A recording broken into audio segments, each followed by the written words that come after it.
Hey everyone, this is day 21 where I will be going over Qhira, Ragnaros, and Raynor. Qhira is the second HOTS original character. She is a bounty hunter with a pretty unique weapon. It's like a chain sword. Her tier, I would put her at medium. She has pretty good crowd disruption, but requires her to commit and go in. Blood Rage is pretty good sustain. Familiarity, medium.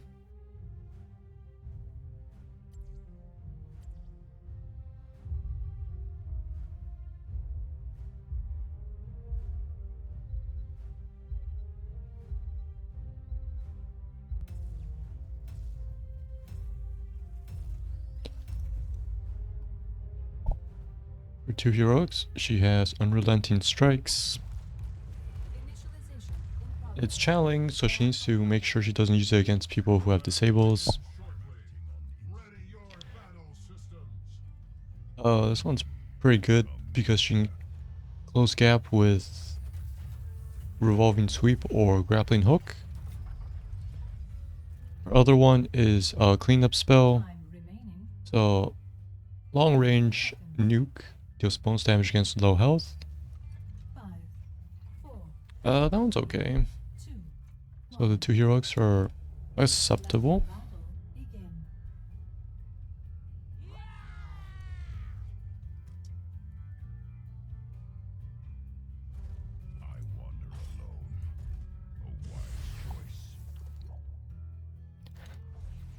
You can see she has a lot of things for her Revolving Sweep.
Qhira also has a lot of attack talents.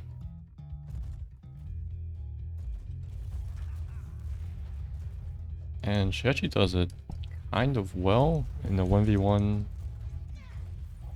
situation. Because she can get a lot of armor through her talent.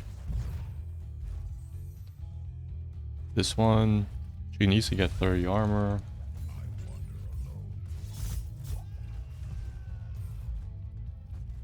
And that's a lot with permanent uptime. It's a lot of reduction.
Or 20 upgrades for unrelenting strikes. It adds a silence to the hit, which makes her able to instantly use her heroic against any enemy once she revolving sweeps against them. Because when you finish that ability, it has a mini stun. And unrelenting strike also gets cooldown reduction per hero hit. If you hit about like 3 or 4 heroes for its full duration, you can get a reset.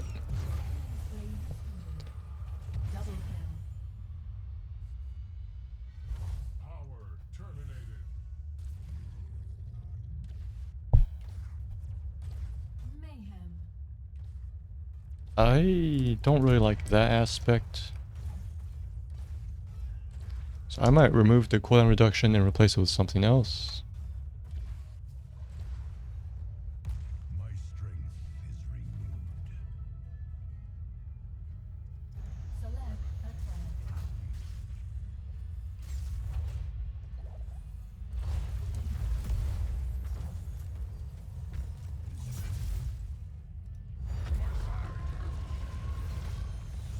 Maybe giving her unstoppable would allow her to get off the whole ultimate uninterrupted.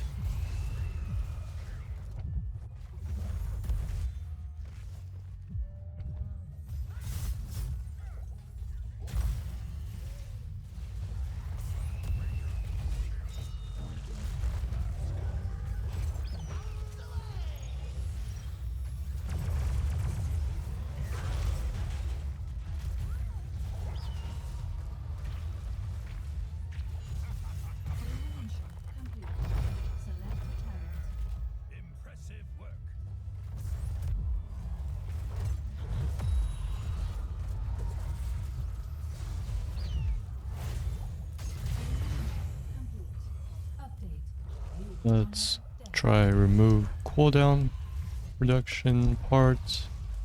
Gains unstoppable during unrelenting strikes. Unrelenting strikes.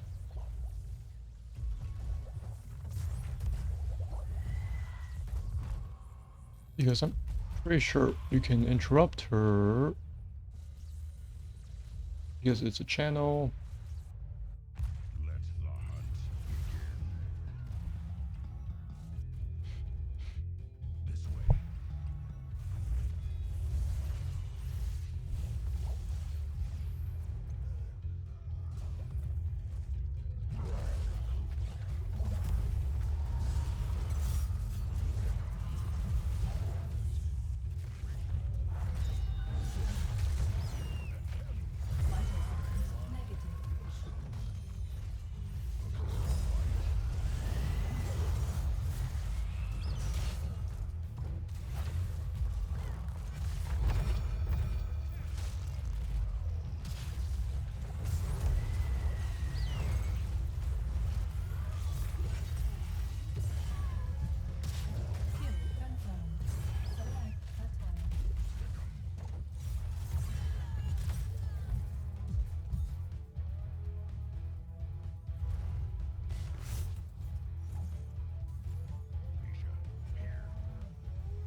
So you could also use this 20 heroic as a defensive measure if you needed the unstoppable aspect.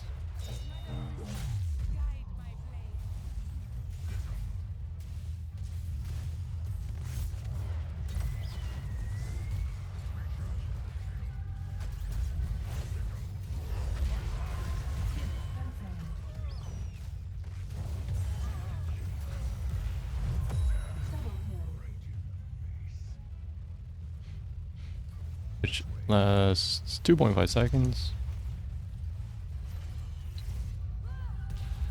Her heroics have short cooldowns, 60 and 40 seconds.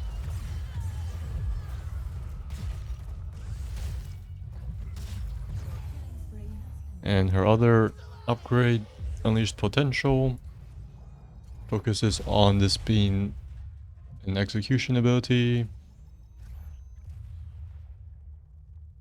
So that's fine.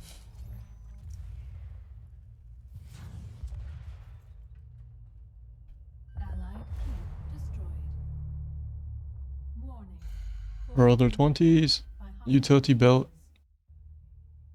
allows her to spam it and refreshes with Revolving Sweep. So its cooldown is, what, 2.5 seconds out of combat.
That one's,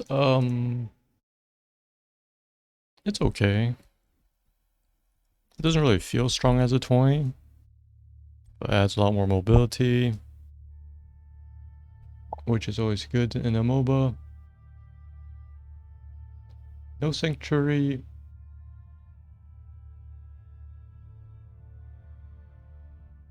Also is because she's like a bounty hunter.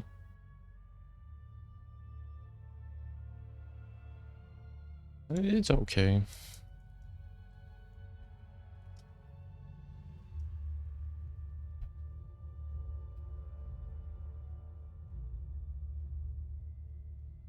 So we have her abilities. Carnage. Blood Rage. Revolving Sweep. And her trait is Grappling Hook.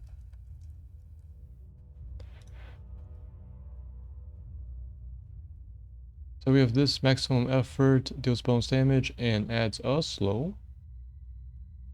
It hits 3+ times. I believe Carnage hits at least 5 times. It's enough for a full Blood Rage.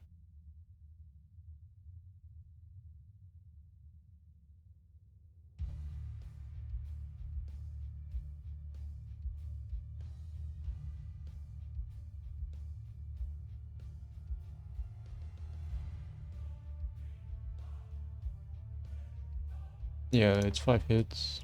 So you need to hit at least half of it. Oh, that one's fine.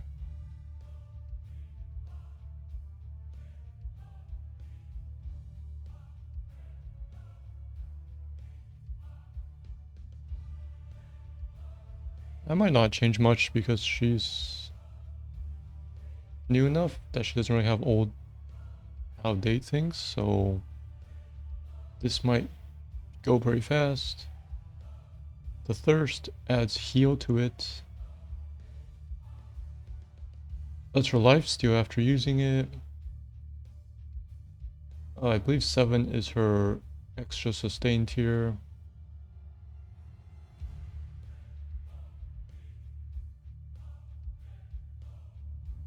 Maybe let's just write it down. Just to compare how many talents she has for each. At 13, she has Chainsaw. Cooldown recharges faster. It's really short. So cooldown will drop to 3 seconds.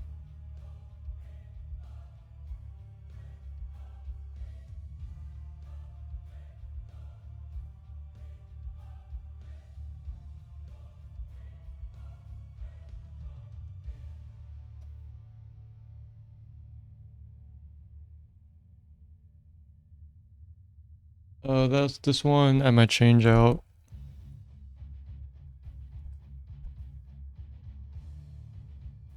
Maybe because of it just has reduced cooldown. But that is based because of another ability, Blood Rage. Blood Rage stacks, which goes up to 5. We have a quest, Fatal Wounds. I believe it's her only quest.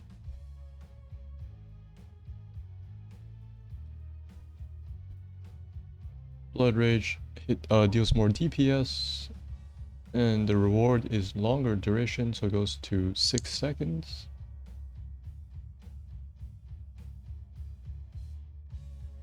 Upstage on her to evade.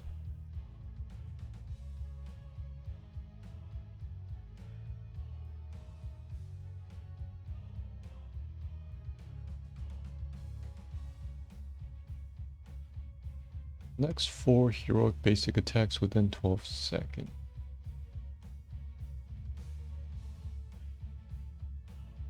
Let's just change that to evades all attacks.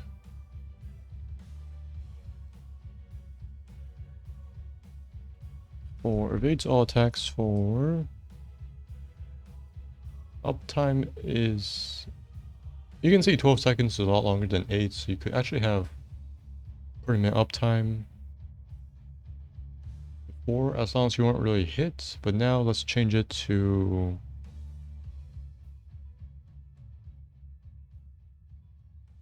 maybe 2 or 3 seconds.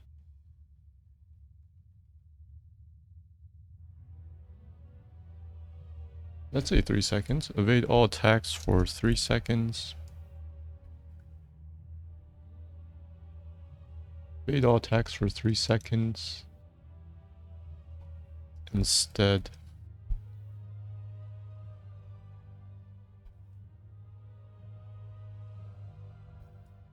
So you have a lot shorter window, but you evade all attacks. You have Healmonger. Heals more.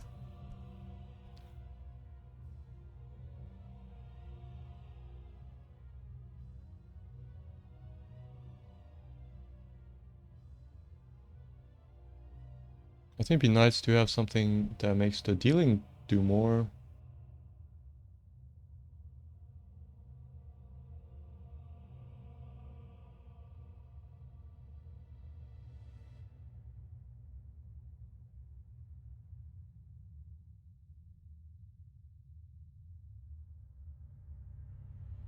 I believe Blood Rage just removes all stacks. Wait.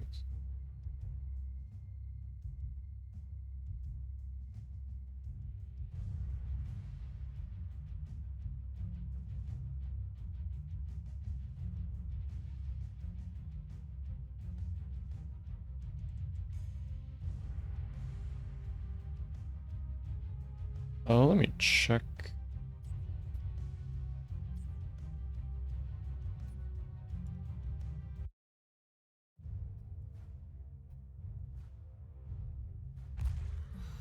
These realms all blend together.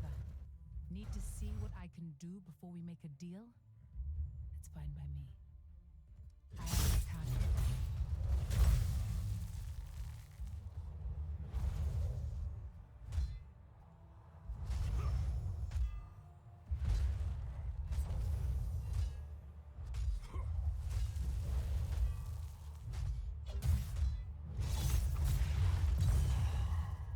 Okay, okay, never mind. It doesn't remove the stacks. But I'd still want a talent that are related to the Blood Rage damage.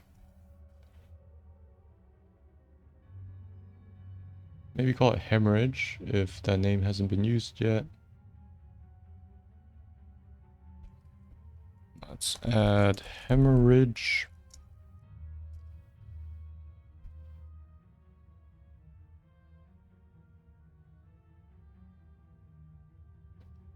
Blood Rage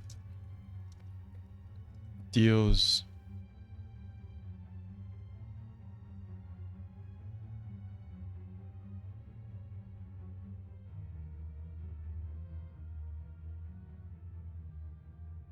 you can see for each additional stack, so that's 4 stacks, triple damage, 100 damage.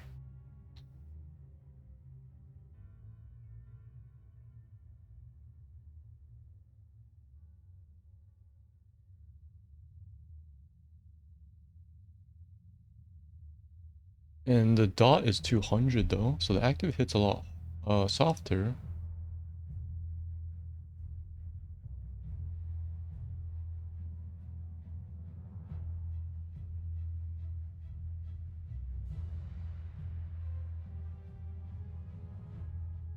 Blood Rage deals double damage against Blood Rage active.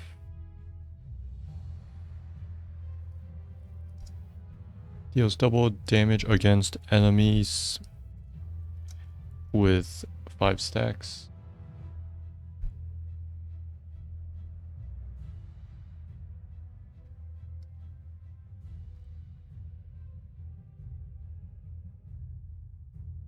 So it just gives her a bit more burst with Blood Rage.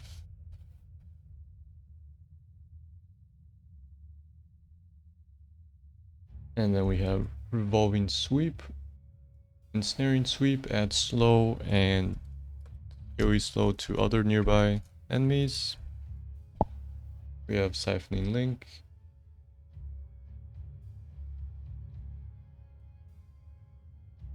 Same thing. Procs on the target and any other nearby enemies. She also gets lifesteal for attacks. I'd probably remove that because we have lifesteal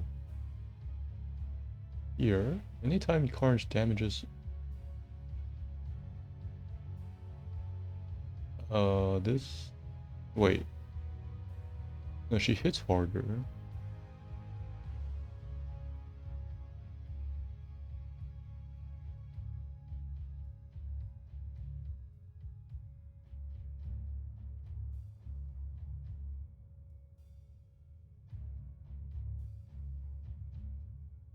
Anytime Carnage damages an enemy hero, her next attack deals additional damage.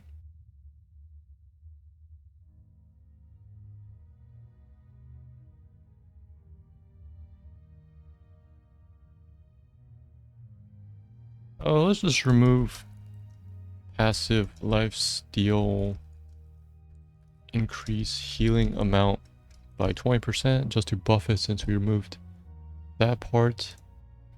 Just so this talent focuses on her revolving sweep.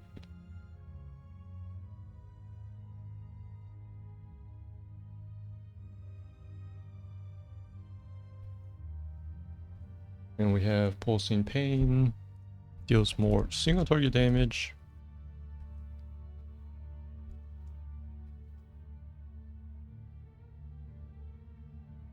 We have to pick one of her revolving sweep talents. Booming Kick makes it stun for 1 second and it's AoE. This one is very strong. Lingering Ailment makes them lower armor.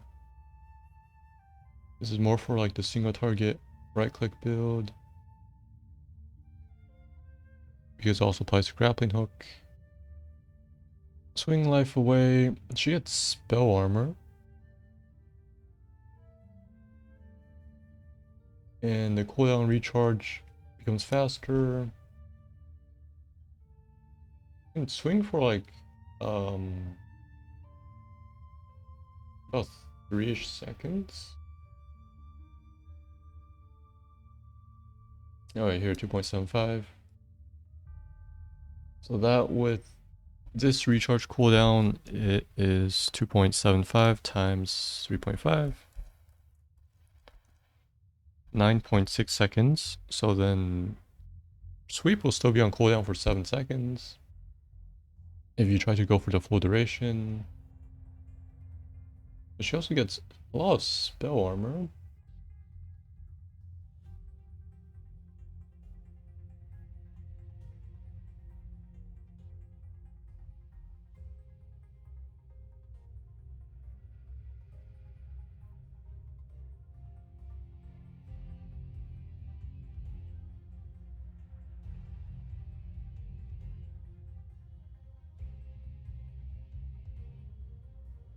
So I might remove this one also.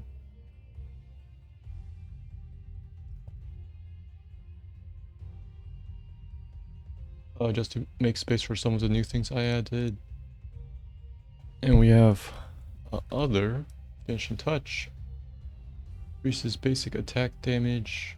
Does more damage, more DPS against low health targets. Sounds fine. Your Pain, My Gain.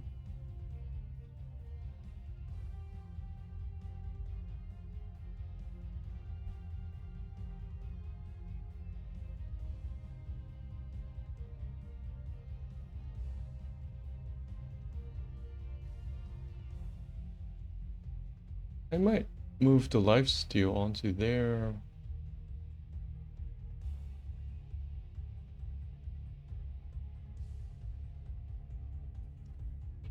So it also does something against non-heroes. attacks also have 20% lifesteal against enemies. So it doesn't have to be against... Actually, do we just have it against heroes?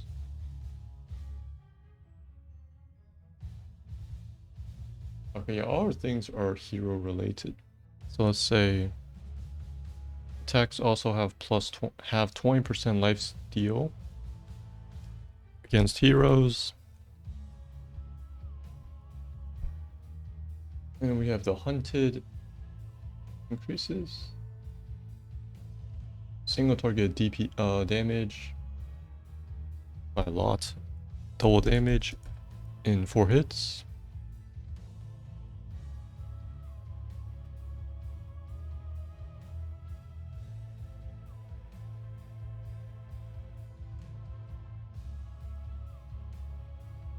So I removed these two.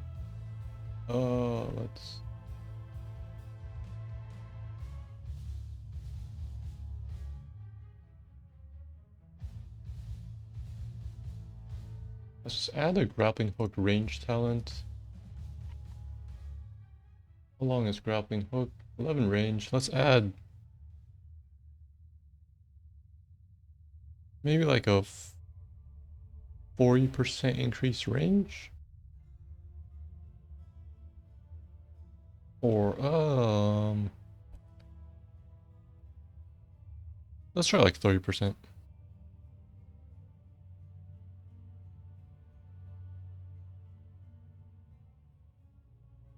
Let's call this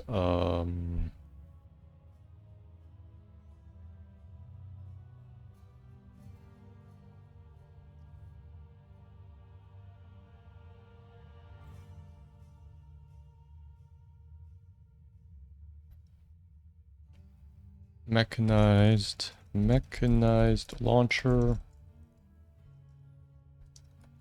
Grappling hook has 30% increased range. This one, you can take it pretty early. Because you can actually grappling hook out of revolving sweep.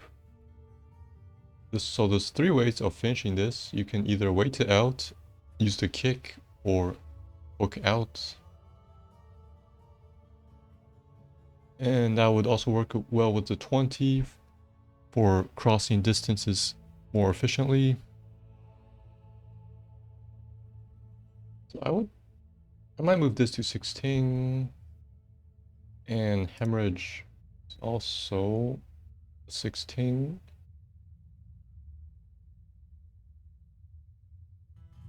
And we can probably put this at 13.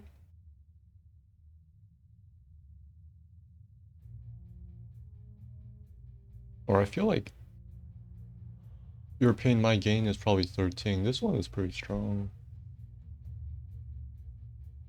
This thing should actually be a lot earlier, yeah. So 4 is probably a good spot to put it.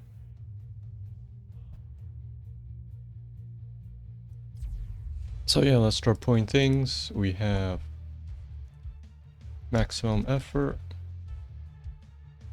Oh, I kept chainsaw. I guess I'll just keep chainsaw. We have fatal wounds. And finishing touch.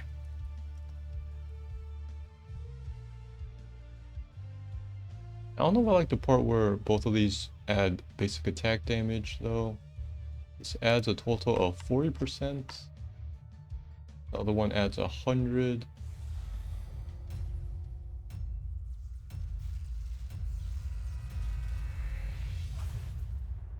And you can also take this, which adds another 20%.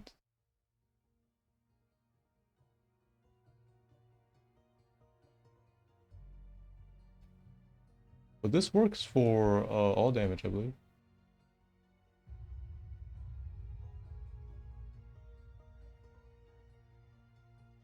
26 radius, that's pretty big.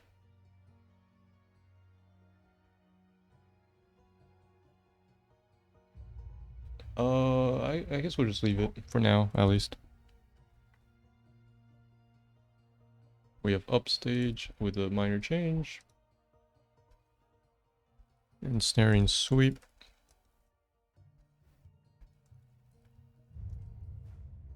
Swing.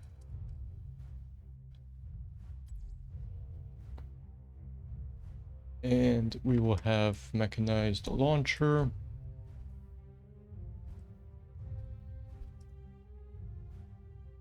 And 7, we will have the thirst. Yomonger.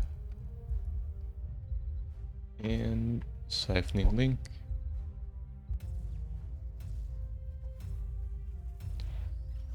Thirteen, we have chainsaw. Pulsing pain. You had better be ready for this. Will my healing dots even work on you? I guess we're about to find out. And your pain might gain.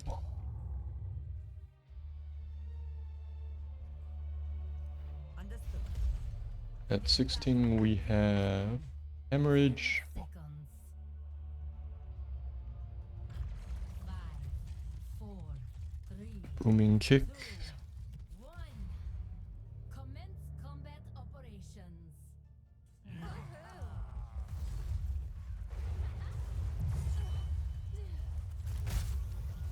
And the hunted.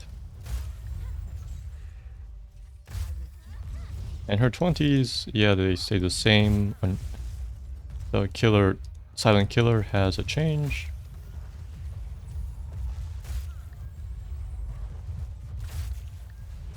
Good enough. I'm on the attack. Or maybe let's make chainsaw.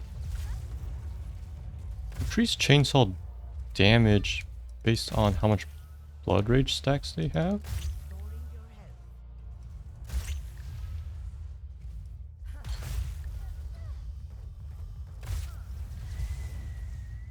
That way, so you don't have to carnage first. You can just attack them, apply max blood rage, and then carnage. Affirmative. But we already have the first carnage talent, which adds bonus damage.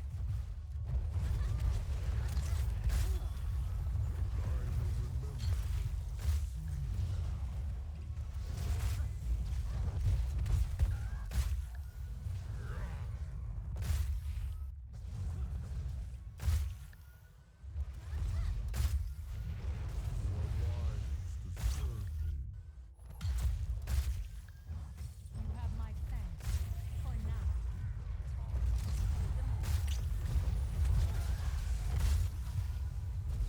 Choose a talent.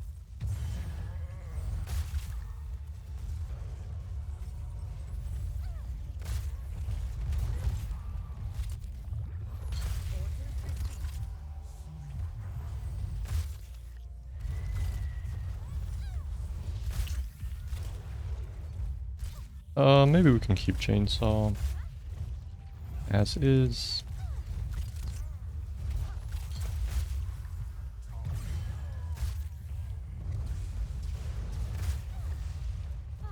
Much better. Heading out. Good enough here.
refreshing. Much better than we thought. Taste defeat.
lastly, we have the hunted here. And the 20s are already written. Let me just check. That's all my changes. I have survived worse than this. They've demolished a key. They're attacking the core. Stop them.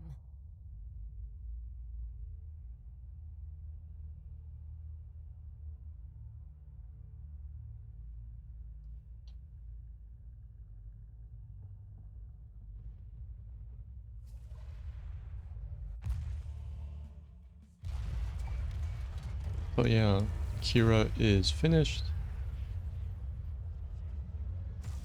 Defeat. The next hero is Ragnaros. MVP.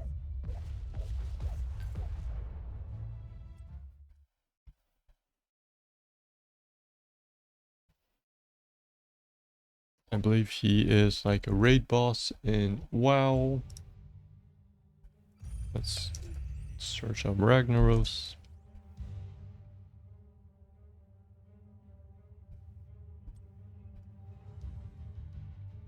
Oh yeah, Elemental Lord.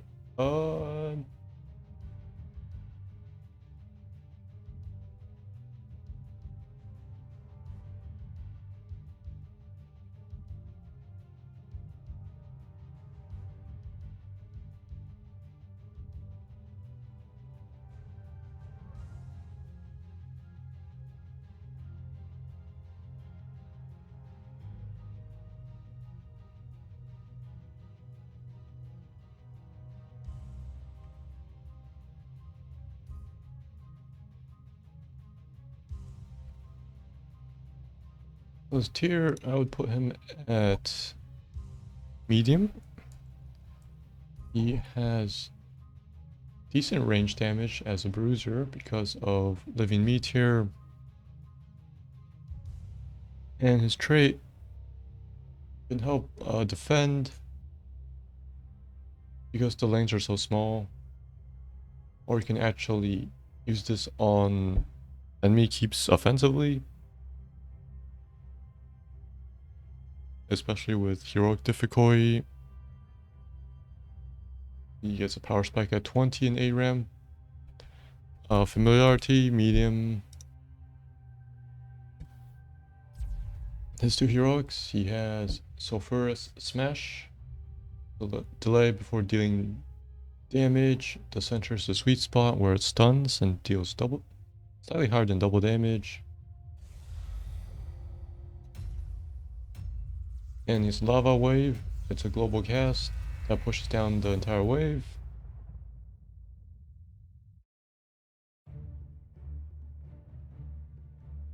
Instantly kills minions, deals double damage against heroes. So the only thing it doesn't really instantly kill is monsters. I mean, it's not as effective against. So those two heroics are fine. Notable part about Sulphurous Smash is it has increased range during Molten Core. I think it's about 18, the same as all his other abilities.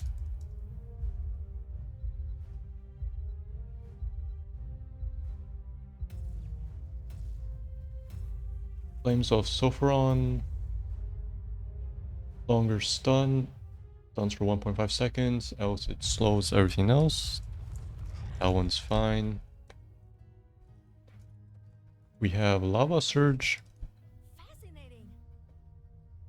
Additional charge and reduces his cooldown. It has one of the longest cooldowns in the game, which is 2 minutes. So yeah, instead of extra charge, I would change this to Lava Wave. Triggers in every lane when cast. This will be a rework. So it's a global push. The maps have 2 or 3 lanes.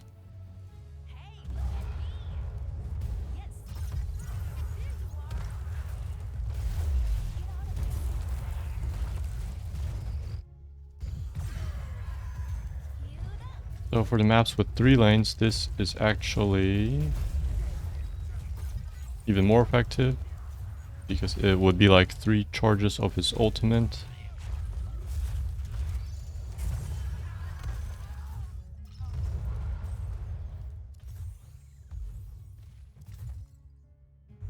So this is above in that regard. If it was 2 lanes, it'd still be a buff because it would have taken 180 seconds to get 2 charges. But you cannot drop the lava wave into the same lane twice. This focuses on just the global push out aspect of lava wave. So yeah, it should be... It's good, but I don't think it'd be too strong.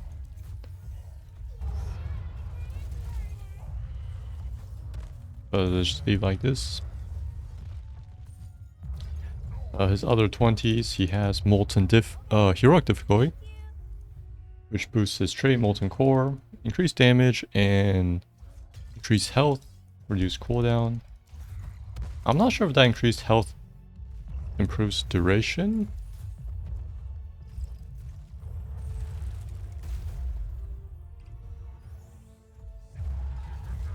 Because the duration of his trait is tied to his health.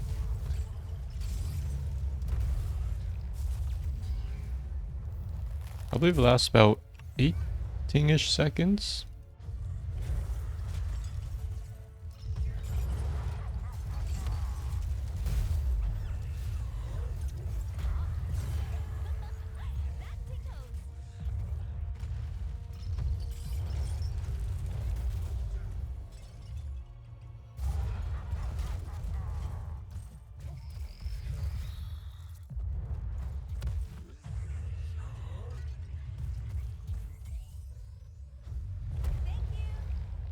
Does not affect the health decay.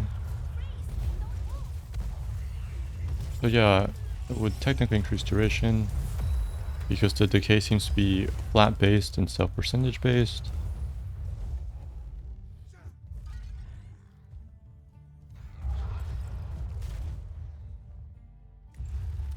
And so reduced cooldown, I would change it to stronger effect like always. So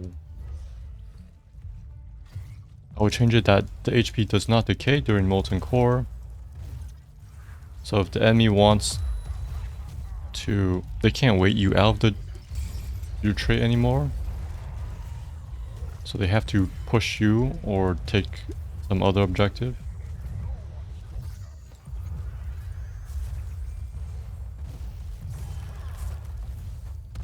So yeah, I'll also keep the...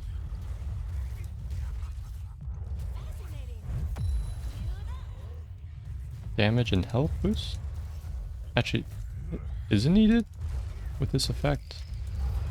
I usually add these extra effects if the main effect is too weak.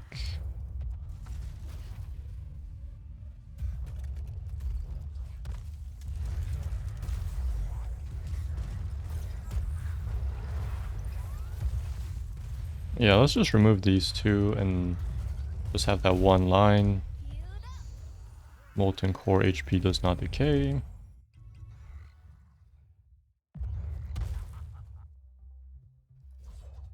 And maybe... no, yeah, let's just leave like that.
And his last 20 is Submerge. He gets a new active that puts him in stasis and heals.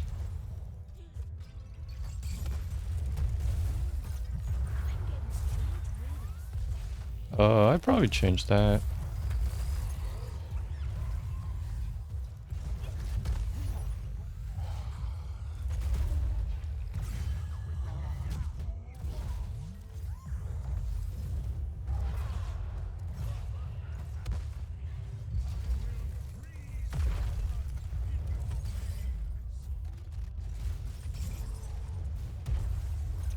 The way I remove most extra actives, just to focus more on the base kit.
The Ragnaros is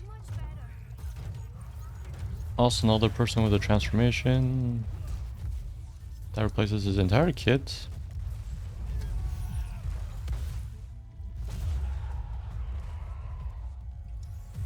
So yeah, they don't, him and Odin, or Tychus is Odin, don't really have talents that affect their transformations. Well, Tychus is a heroic, so it makes kind of sense. But Ragnaros has no traits that really affect his talent other than the 20, so I might add some more.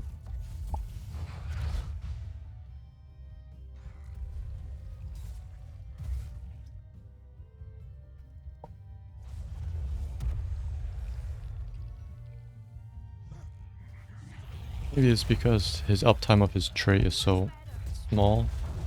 That feels like a waste gain talents for them.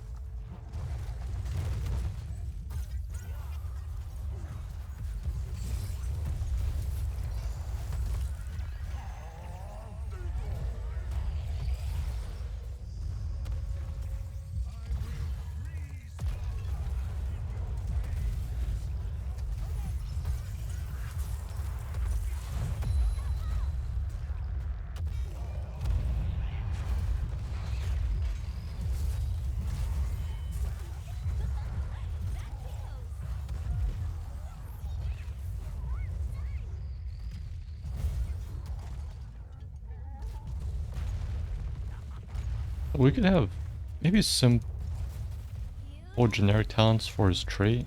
Like the increased damage one, just move that earlier. Increased range. Increased AoE. AoE also works because all three of his transformation abilities have AoEs. You can also make it maybe apply to Sulfura Smash, but it's kind of weird that it has a bigger AoE only when transformed.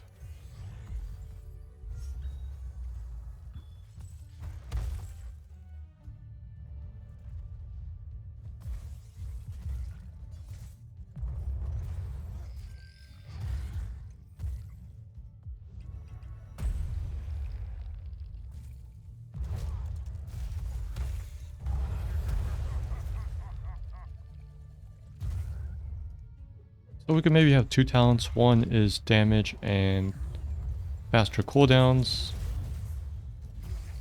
which also affects DPS of abilities. And the other one can be like increased range and AoE.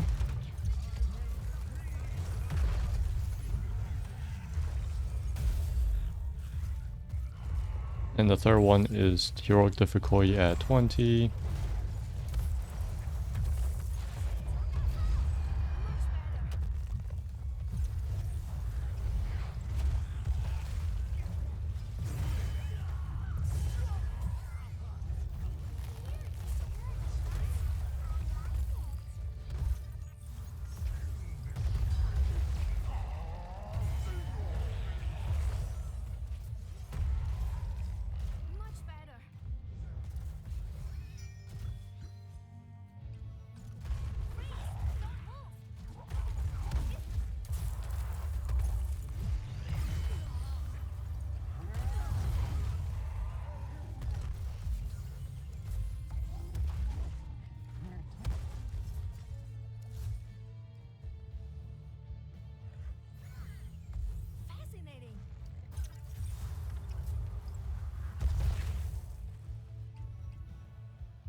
Heroic core, heroic difficulty.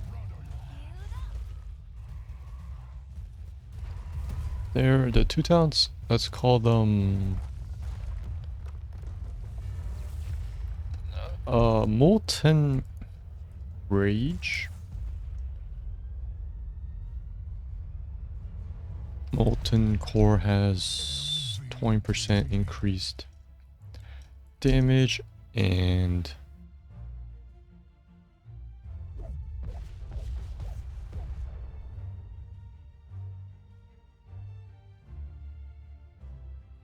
Molten Core,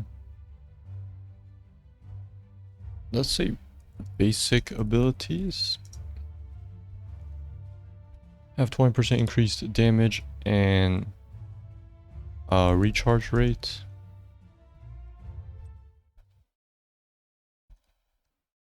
And Molten Fury.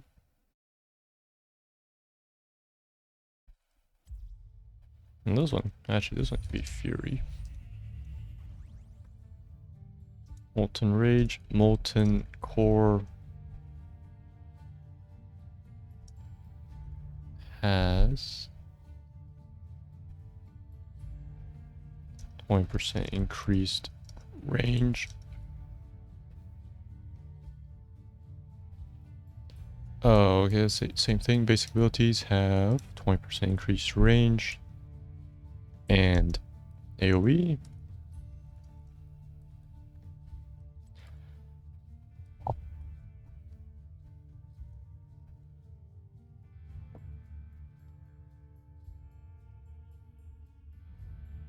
I believe the range is 18, but we can check. Oh, 35. Oops, double what I said. But they all have AoEs.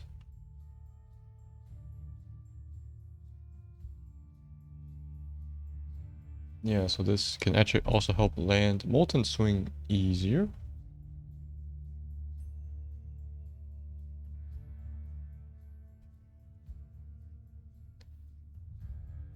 And then we had Heroic Difficulty,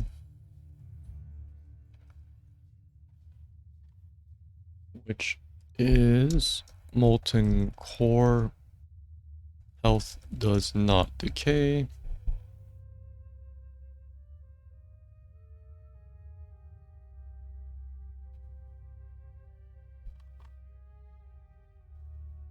And for his other abilities, we have Empowered Sulfuras, which should be the name of his hammer. Living Meteor, Blast Wave,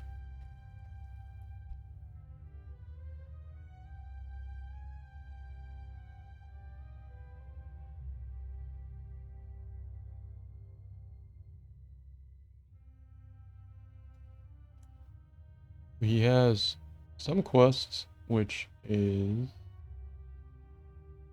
Sulfurous Hungers, it gets more damage. And this is more for his PvE build. You can see you rack up progress by killing minions. Sounds fine. We have Hand of Ragnaros.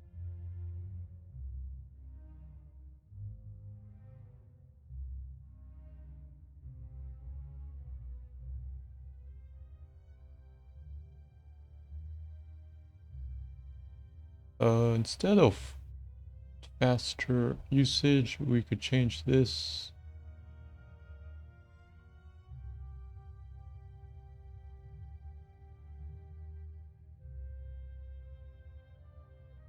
Hand of Ragnaros.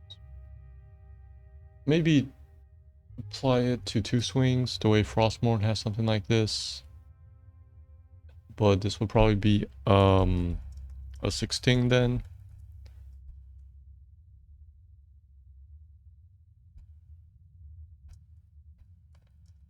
Empower Sulfurous applies to 2 attacks.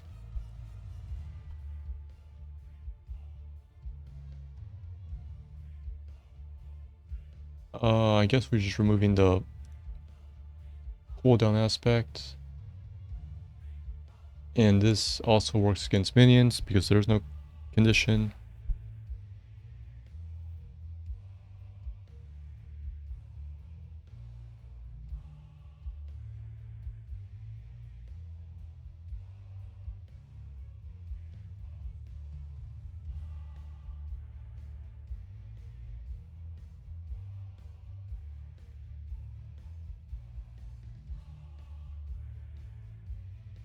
We can make cauterized wounds heal for an additional 15%.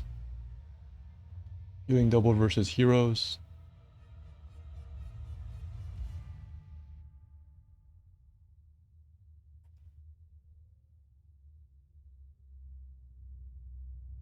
So it also applies to creeps, minions. Let's just make this life healing to 20%.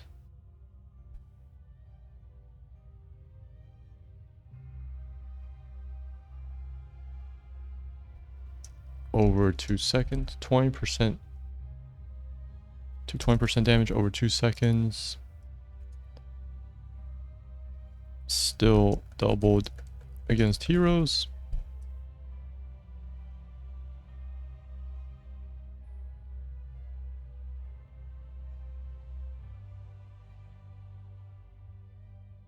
Actually, let's say 15%. Healing to 15% damage over 2 seconds, still double against heroes. It's also nerf against heroes, but one, we have this one, which would stack the healing. And two, this can now heal off minions more. Giant Scorcher, I was probably going to switch this with Hand of Ragnaros.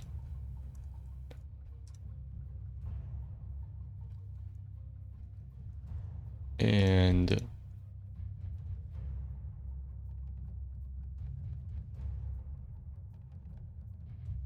wait, actually, this is damage talent. Let's put this over here. So this is probably a third thing. Let's probably reduce the damage of this to 6%. It's 2% per second. Giant Scorcher.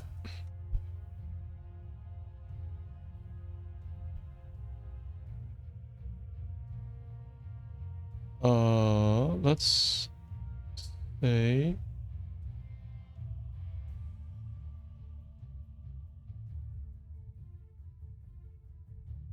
Empower Sulfurous applies to 2 attacks. All talent effects will stack. So this one will stack. And this one will also stack. Reduce damage to 6% of max HP.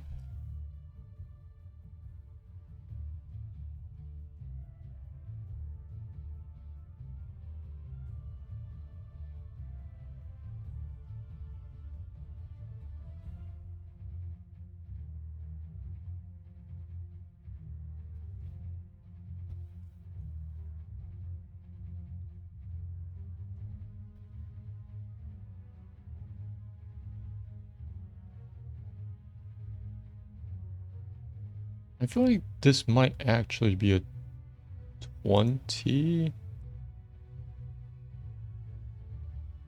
because of how strong these effects are if they stacked. But I'll think about that. For Living Meteor, we have this quest, Shifting Meteor, which you can change its path once.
I might do something about Fire Ward. He actually gets kind of tanky because of this spell armor, and he has this generic armor.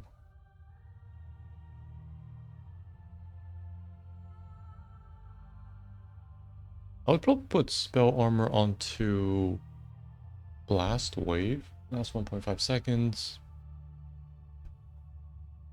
I think that makes more sense.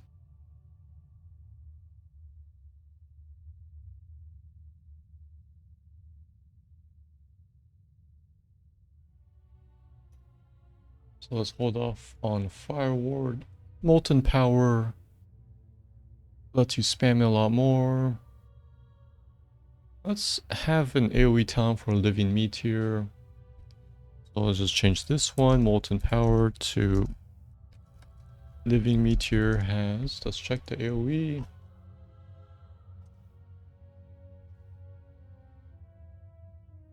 .25, it's pretty small.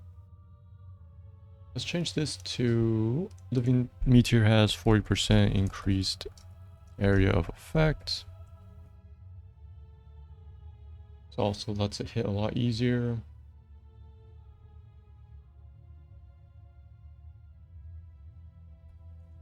And we have Meteor Bomb. The AoE would help this too. So this one's fine. It adds a extra burst at the end.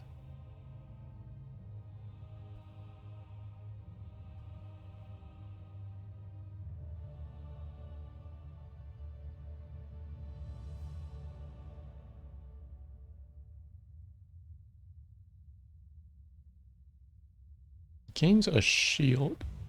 Only at the end though. So I was actually thinking of switching between these two.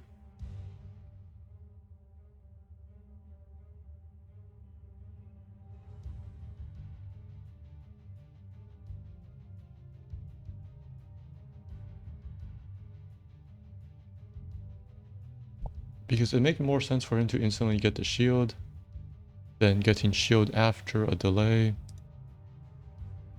So we could have, this is Tempered Flame, Living Meteor, grants a shield equal to its damage dealt, stacks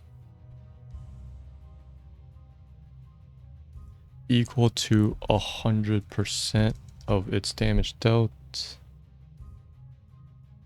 to heroes.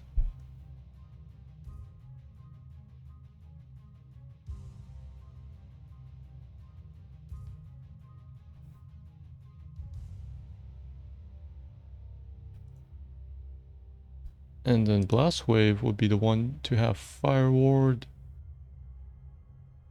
So we have Engulfing Flame. Increases its damage and radius. It helps.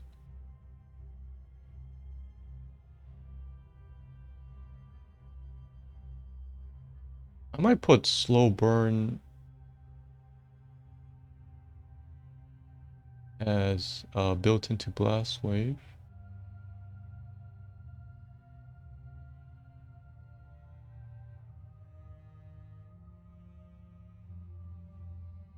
That's what, 80% slow.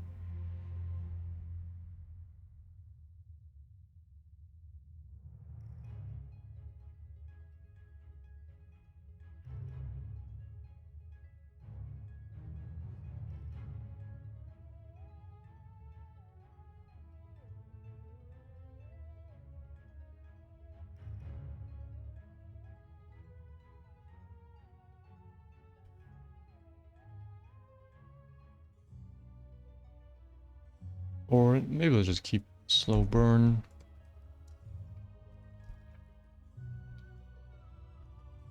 For other, Catching Fire is another quest. We could put it at 1. This is also for a solo lane quest. So I was thinking for Blast Wave, we have Slow Burn is probably first. Engulfing Flame is probably later. So we have 1, 2, 4 Blast Wave talents.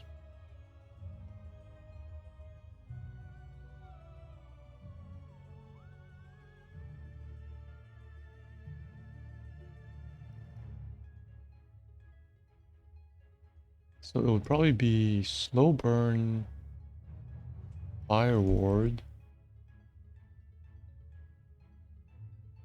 No, slow burn,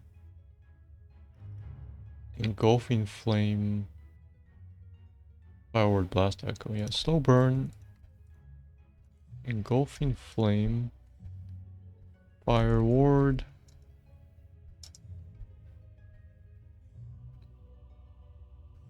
Blast wave also grants 75 spell armor for its duration.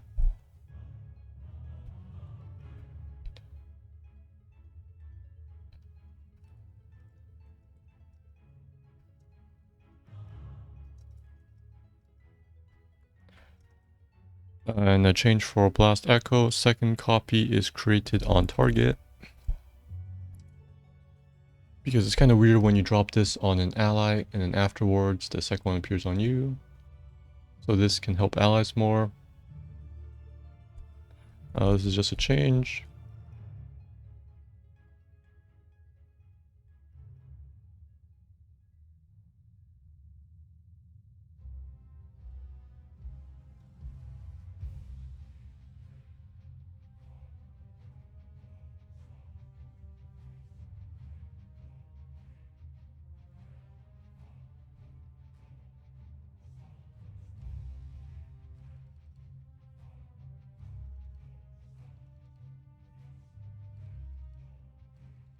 And then let's see, what else do we have? We have another armor talent here.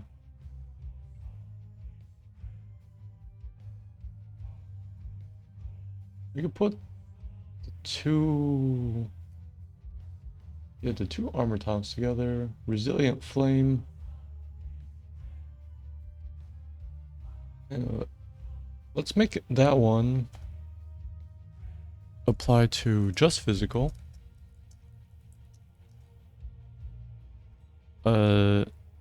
Is physical armor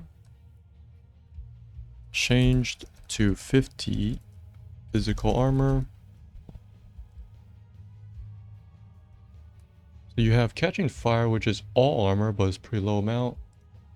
And then if you wanted, you can pick this one or fire ward, which is a lot higher armor, but it's more specialized.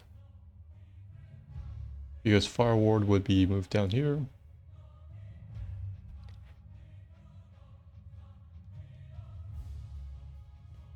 And blistering attacks, I would probably have this.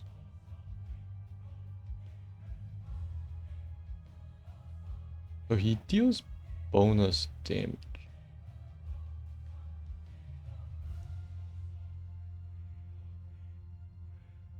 Let me just change this one to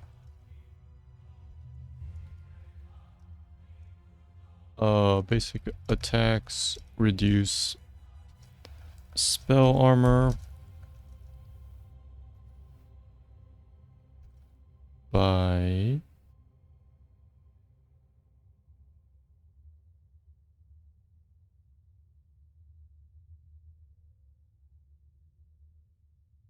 20 for 2 seconds.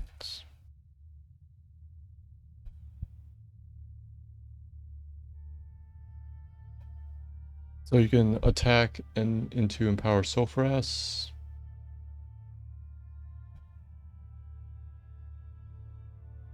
Or use any other of his abilities, because most of his damage is spell damage. And Submerge, I was actually thinking of making this is triggered upon fatal damage taken, no manual activation. So this is now a revived talent for him. 600 health is slightly higher than the fourth. 1 minute cooldown. It should be okay like that.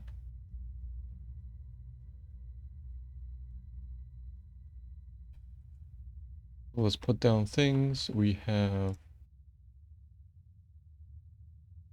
Hand of Ragnaros is definitely a 16.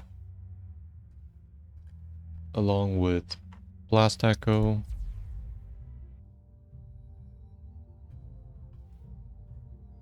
Alright, I put 2 extra Molten Core talents, which means we could actually start removing some talents. Let's say...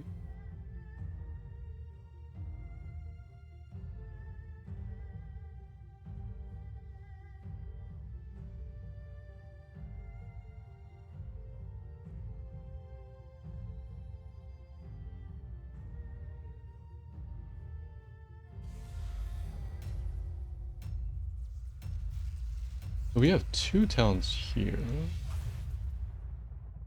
Maybe remove...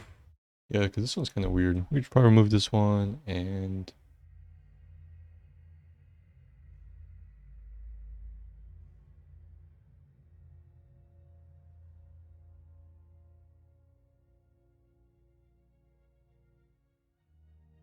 maybe this one.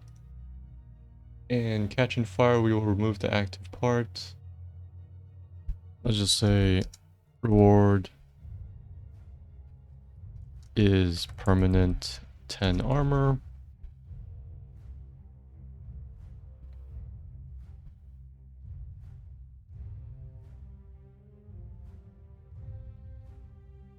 Or actually,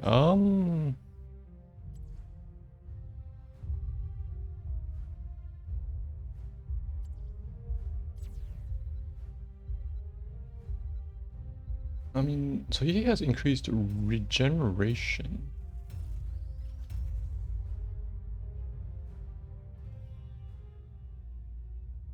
Let's actually make this a Molten Core trait. Is 30-second. Molten Core has cooldown reduced by 30 seconds. Is Molten Core cooldown reduced by 30 seconds.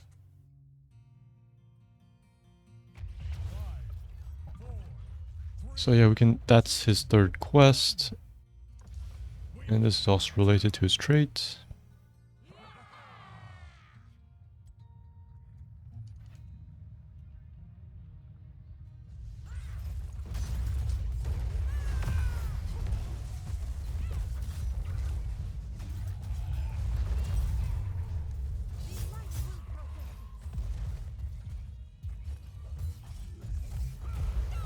I'll probably put his Molten Core talents at maybe like 13 and 7 to spread them out a bit.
We have the quests, Sulphurous Hungers,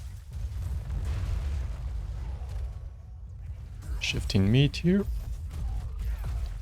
and Catching Fire.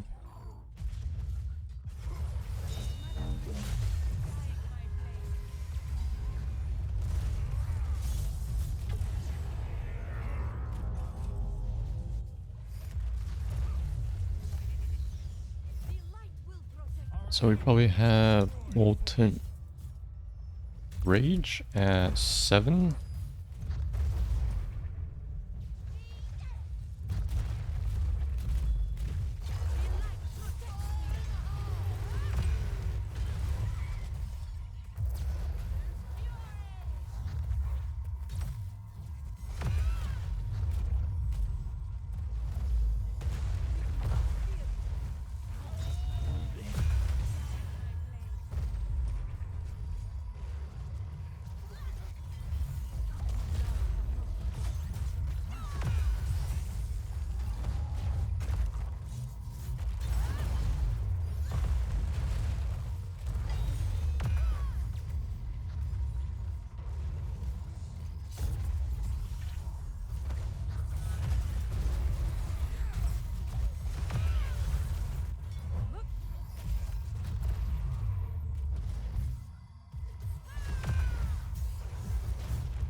And at 13 we have Molten Fury.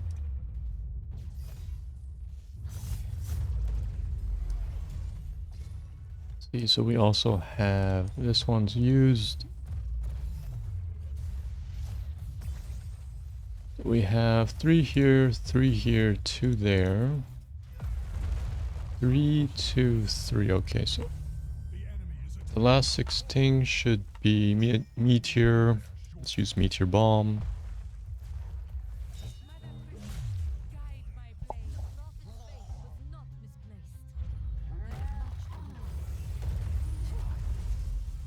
Choose a talent.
We also have, I think this one was planned to be 13.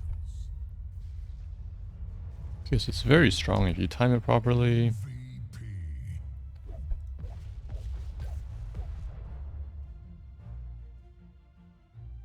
And this one was also 13 bonus damage for Empowers of Qhira. Epic.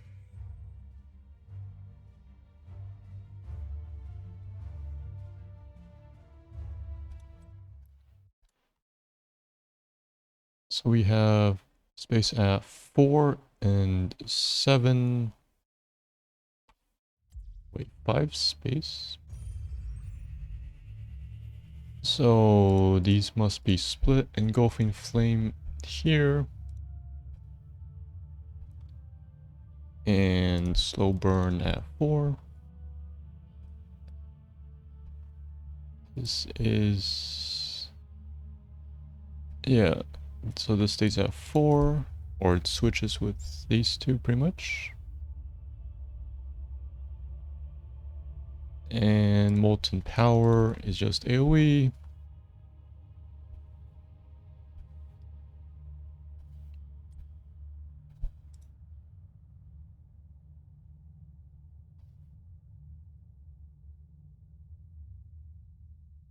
And lastly we have this thing at 4.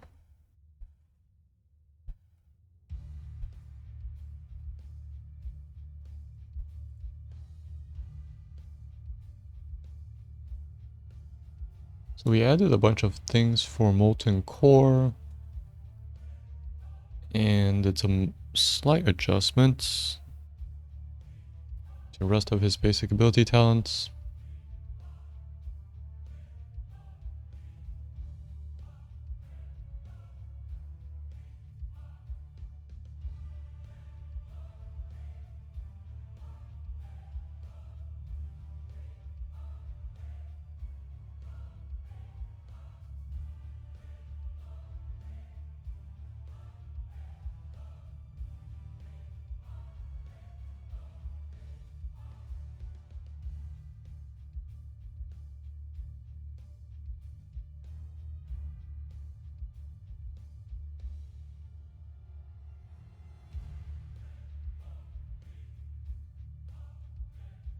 So this is Ragnaros. And lastly we have Raynor. He is like the main character in StarCraft.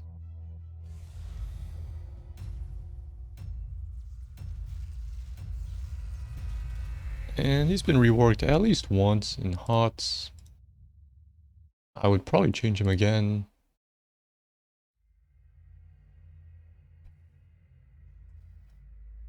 Let's say StarCraft 2, because in StarCraft 1 he's based on the Marine.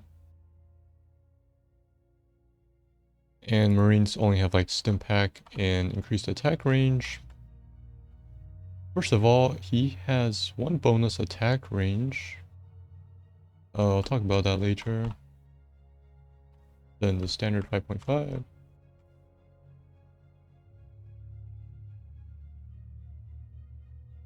Yeah, you can see there's actually a lot about him. I wanted to see his...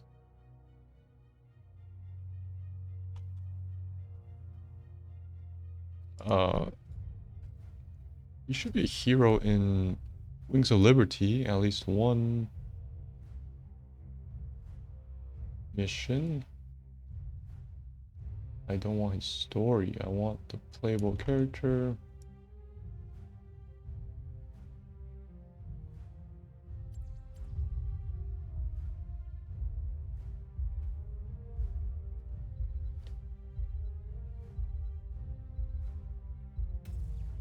StarCraft 2. Let's just check out all these three. I'm not sure what the difference is. Prepare yourselves for battle, heroes. He actually gets abilities in... I suppose the minions of hell have grown stronger. Let us hope it is not so. Mainly this build, this mission.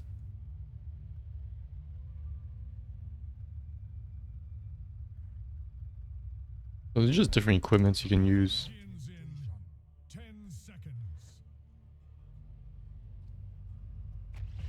seconds. His tier 3, 2, 1.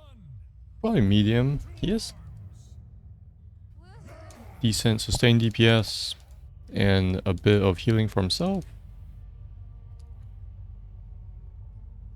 Familiarity medium. He's pretty easy and straightforward.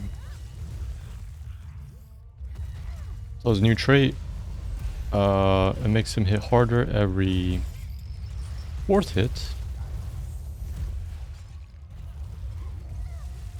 And he has talents that makes the proc do other stuff than just do bonus damage. First of all, I wanted to maybe make him related to mercenaries, because he had that feel in the campaign. He recruits mercenaries. So I would make him a mercenary specialist and make him buff mercenaries in some way and take that off every other hero. That and bribery.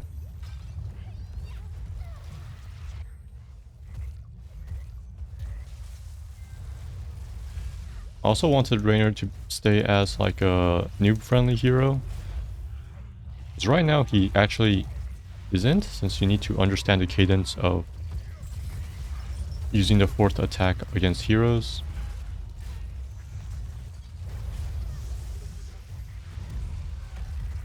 Since he also has some quest progress tied to proccing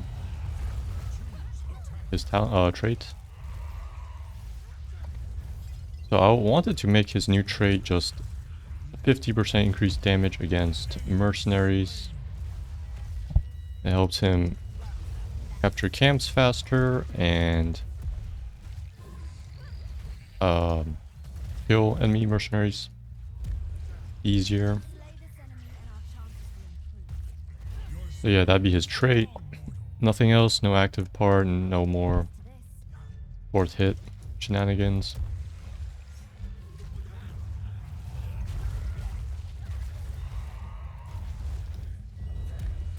So his bonus range thing, I would turn that into a talent, specifically because he has... Marines have an attack range talent in StarCraft 1.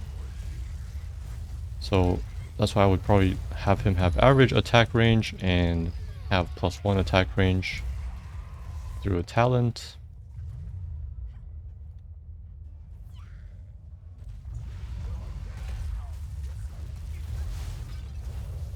I mentioned that Stimpak is probably the signature Marine ability, but he kind of has something similar through his Inspire, where he gets increased attack and movement speed. And he also gives that to allies. So I don't really need to add a Stimpak, but I might make some changes to Inspire. His 2 heroics is 2 different mechanical vehicles he calls. One is the Hyperion, that is his capital ship. That's a battlecruiser.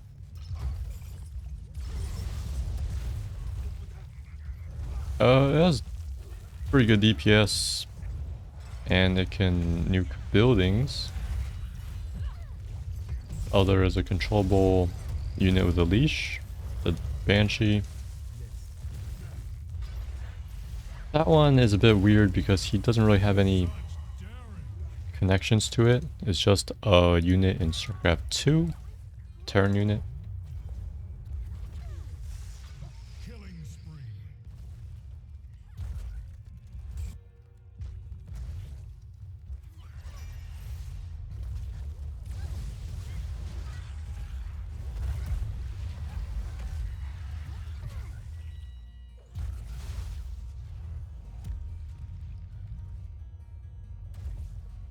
Help me recruit these mucks.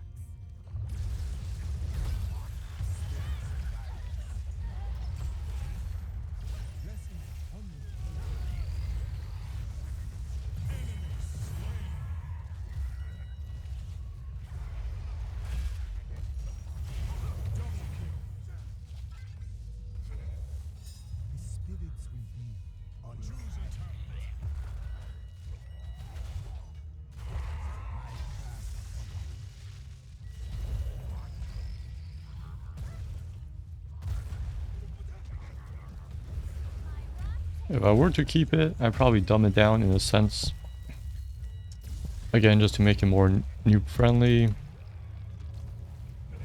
By removing the manual control of the Banshee.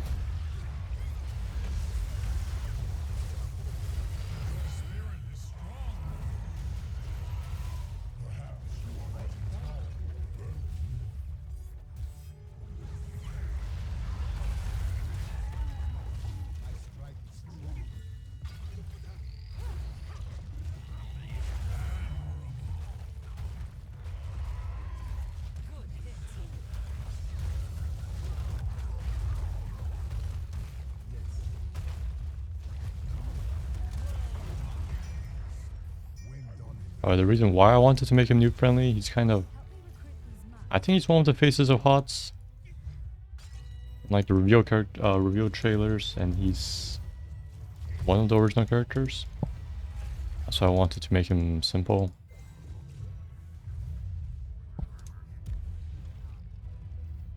On purpose.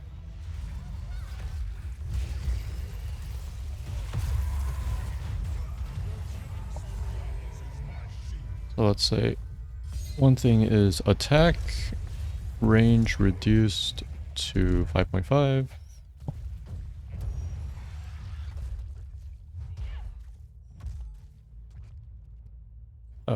Recruitment.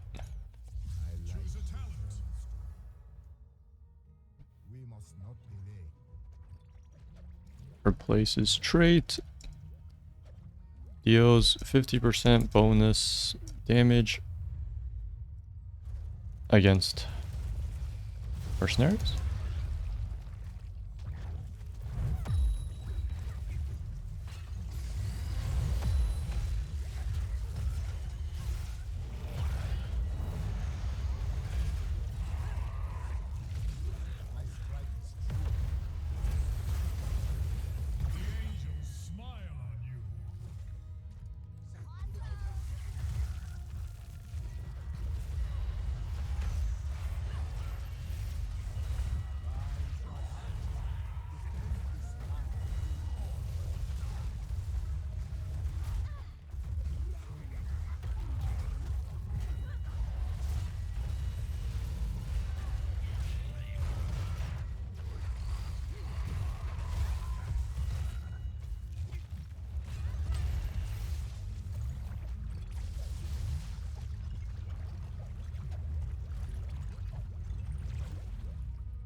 The various mercenary buffs that he can give through probably talents would be increases their damage, increases their survivability. So what mercenaries he gets is based on the map, right?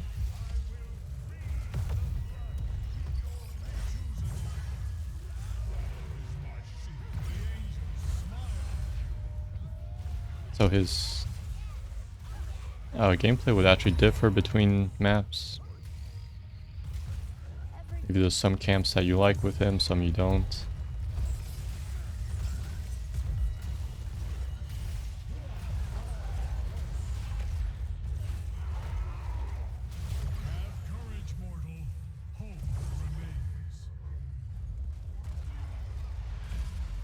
Bonus damage against mercenaries.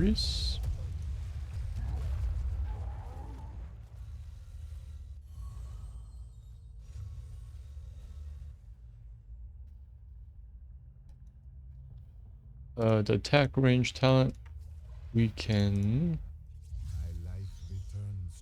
Alright, he also rides his vulture. I mean, that makes more sense than the Hyperion, than the Banshee.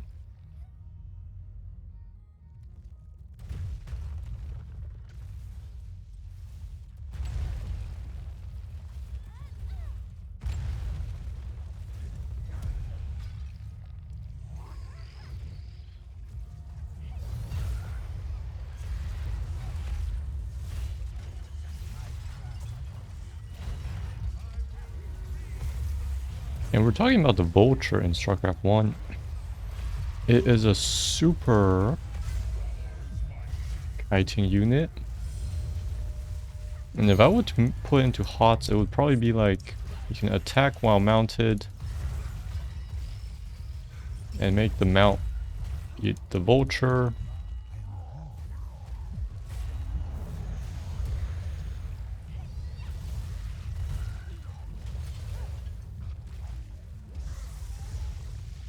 I don't know, that'd be kind of weird. Maybe as a 20.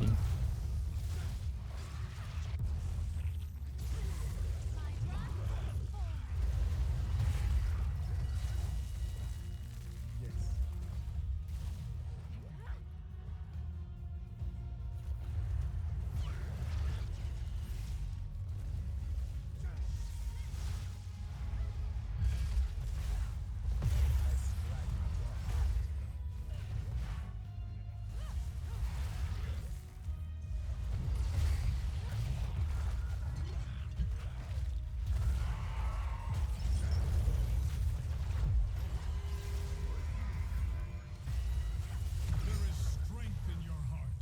Call upon it. So the Marine in StarCraft 1 has... Well, he has it for free, but the Marine has...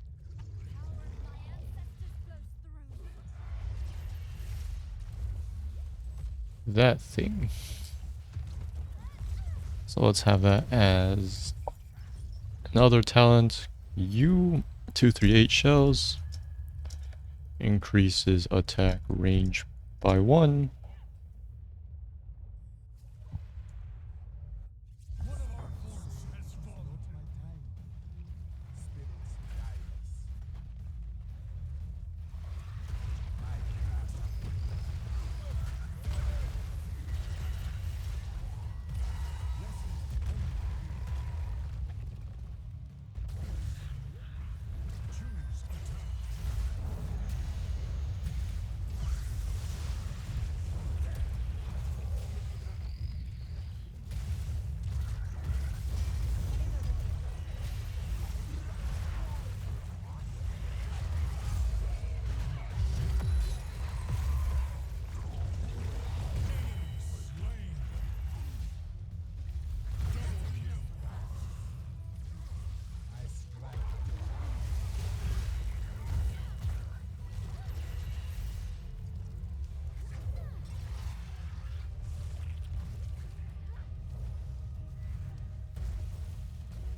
Yeah, so it's 2 heroics for Hyperion and Raynor's Raider. That's actually the name of his force.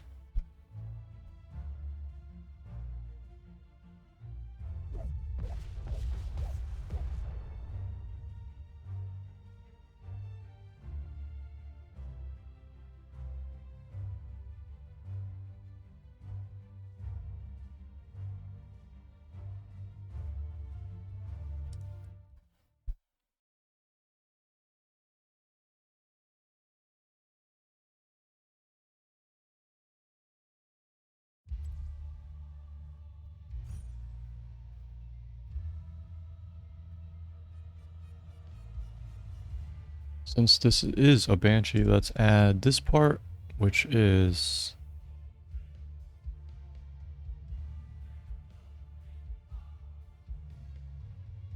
also has stealth.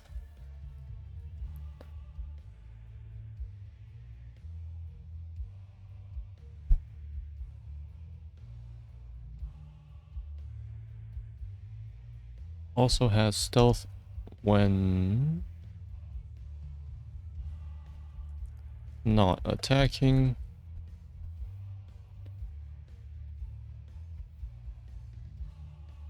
And cannot be manually controlled.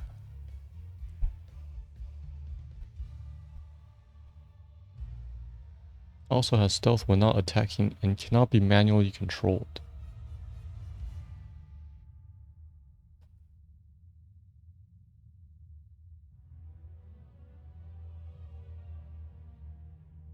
This one, for his 20s, he has lowers the cooldown of Hyperion.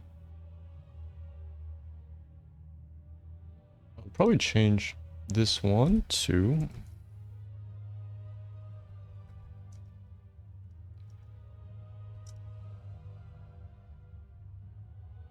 Yamato Cannon will fire at the highest health enemy in range. So it can actually Yamato heroes. You can see that's half his health in every 4 seconds. So he could technically kill himself with Hyperion or kill enemy Raynor. So the change, so Yamato Canyon fires at the highest health enemy would make it pretty much prioritize buildings. So that's what would happen if you drop this against when you're pushing against the enemy base. It would probably fire against buildings, but if you drop Hyperion out in the open with just heroes, then you can see this Yamato heroes. The nuke is pretty strong. So yeah, this would just be the 20. They can pretty much Yamato heroes also. Duskwing. We only need the leash range. The health is not really necessary since it has some stealth. It also lowers armor. I'd probably change Dustwing to 84 damage per second.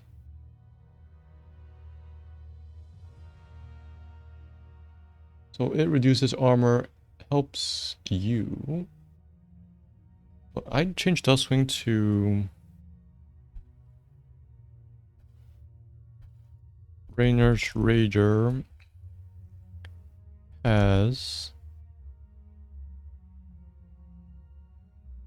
30% increased damage and permanently unrevealable. Unrevealable. And is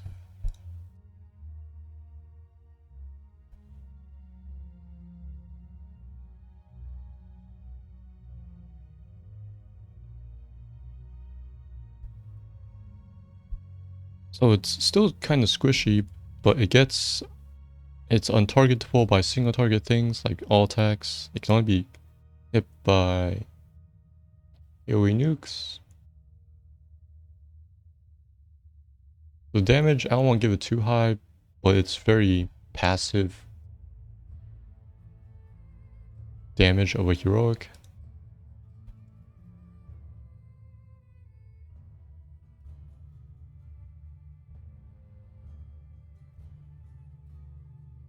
You can see he has like 5 talents at 20. I'd probably cut one.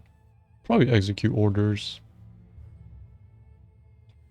But we can go to that later.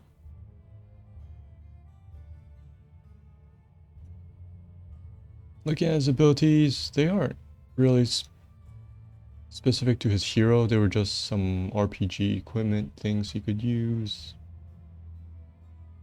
So I probably won't really take anything from here.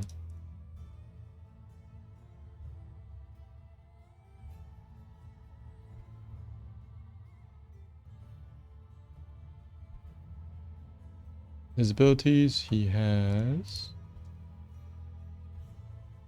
a nuke, penetrating round,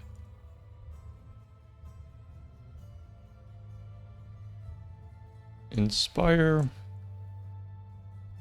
increases, applies to all allied minions and mercenaries. ES and MS. Casting inspire resets his basic attack cooldown. I did not know that.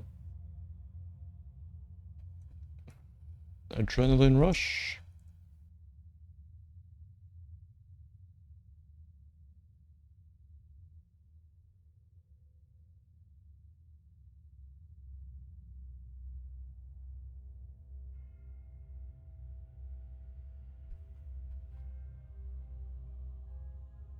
So he has 1.25 attacks per second.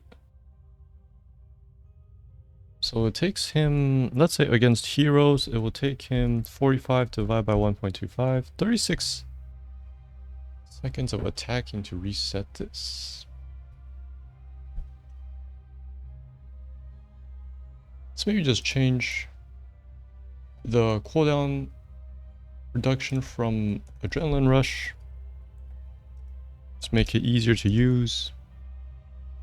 Cooldown to 20 seconds, remove cooldown reduction effect. It pretty much heals at slightly over 1% HP per second if you spam this off cooldown.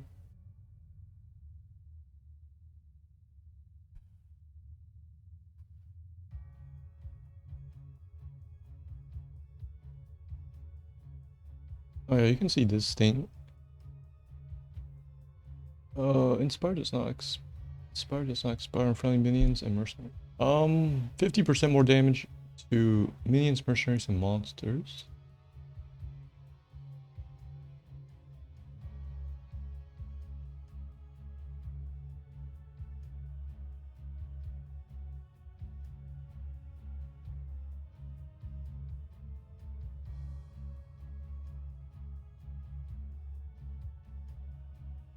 So some things I wanted to give Inspire is one, probably remove the ally effect.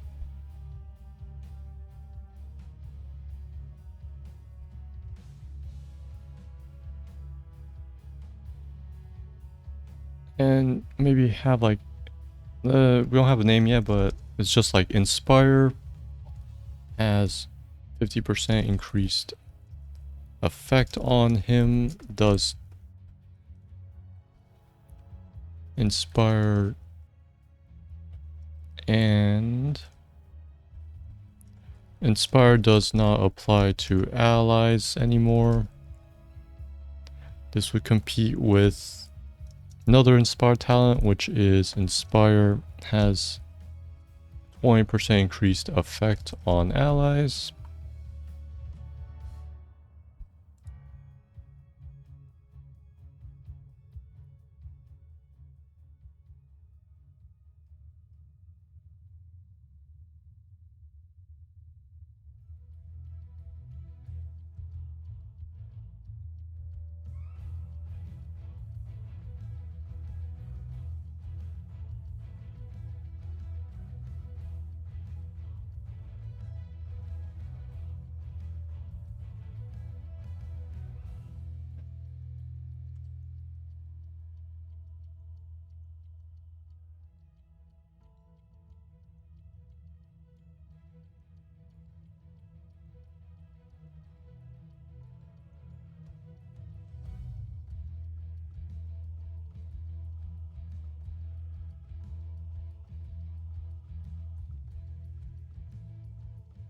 Good change. This one is Fuel the Rush to Adrenaline Rush applies to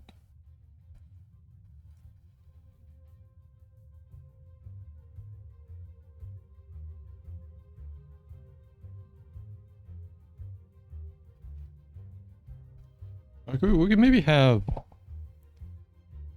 this third one where Inspire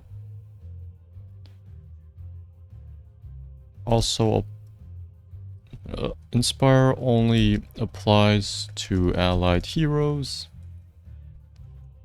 as himself, stronger for minions and mercenaries, and then only heroes. Back to this one, Adrenaline Rush applies to units affected by Inspire.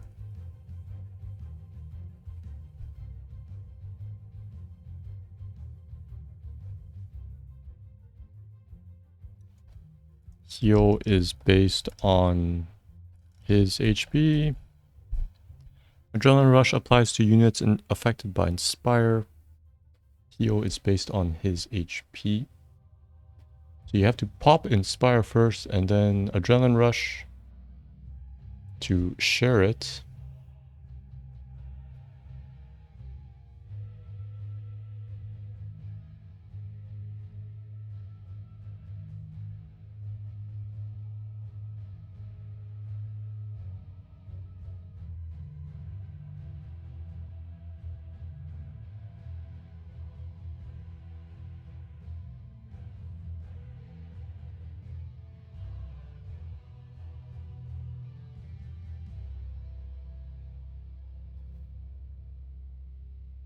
Something for his, do we have his trait? Let's put down his trait, which is now recruitment.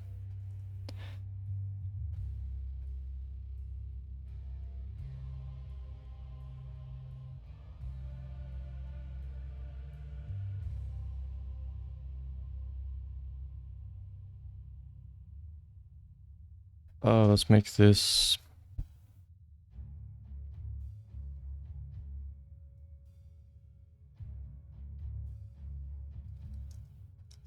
instantly capture mercenary camps and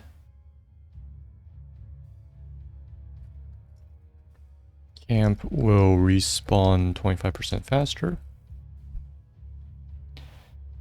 Like Nova's Bribery has 50% faster, we will have 25% faster here.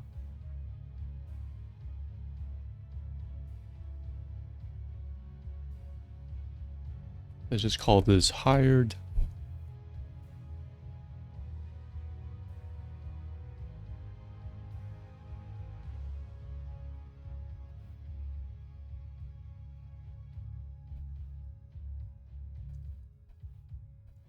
Let's see some other changes. Behemoth armor, I would remove the quest parts. Oops.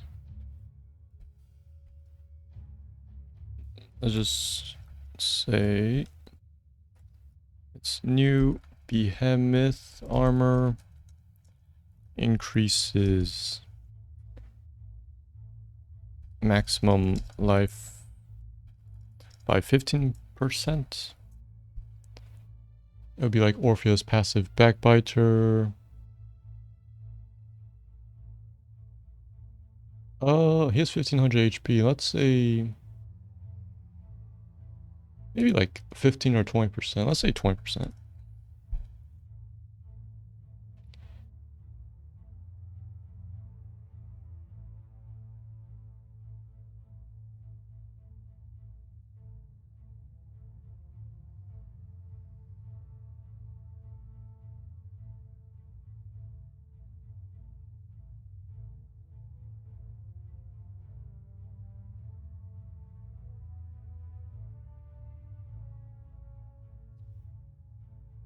Fight or flight, that name fits Inspire more, really.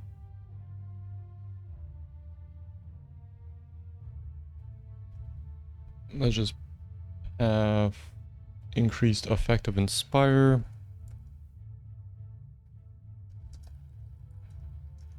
Inspire gives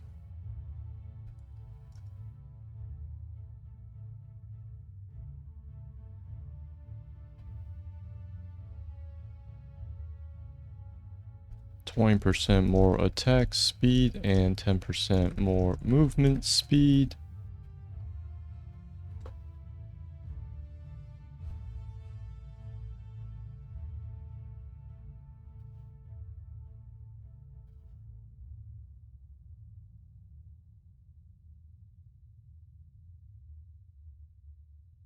So the fight is the more attack speed, the flight is the movement speed aspect. So then this gives 50% attack speed and 20% movement speed. With this buff, it will be 75 attack speed and 30% movement speed. This one applies to heroes. This one...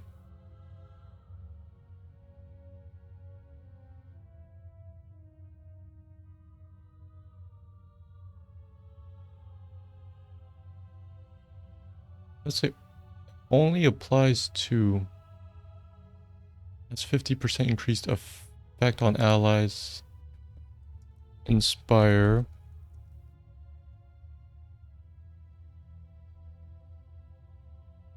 Does not apply to himself anymore.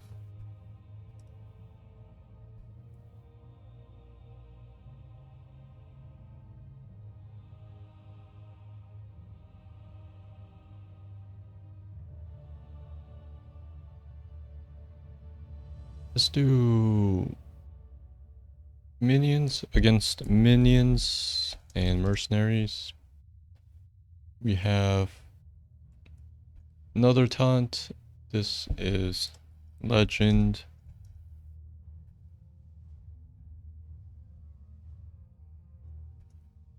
Recruitment damage bonus also applied against monsters, which are objectives. But kind of split apart exterminator.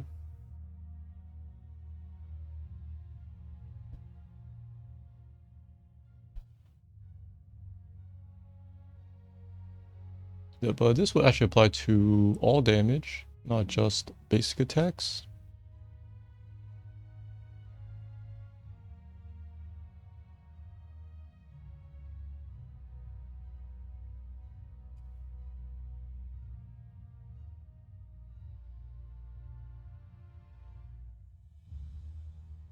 So we kind of took the movement speed from here too. We can remove the passive movement speed and the horse speed. So this one only pretty much just only gives speed. And then we can get some HP from Adrenaline Rush. This one's probably a 16 or 20. This one might actually be a 20.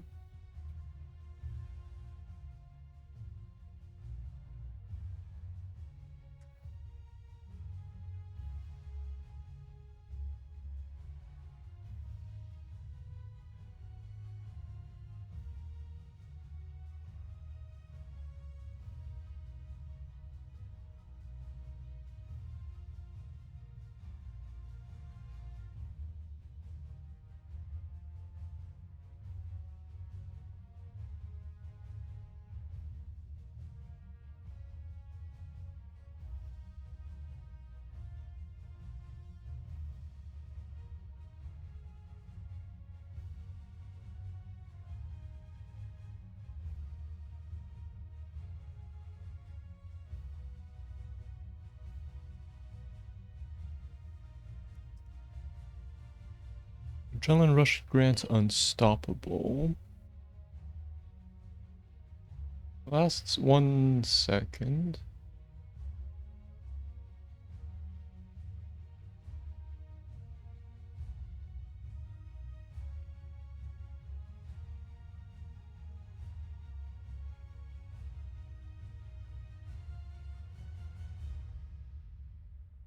But he heals 25% over 1 second. This improves the heal to about 37.5%.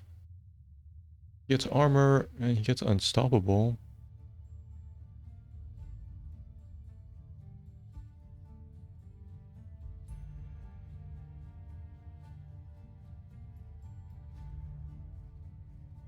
We can make give me more, just increases adrenaline rush duration.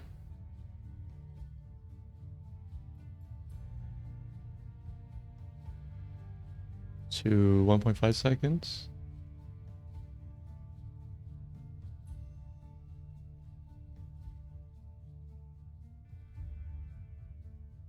Or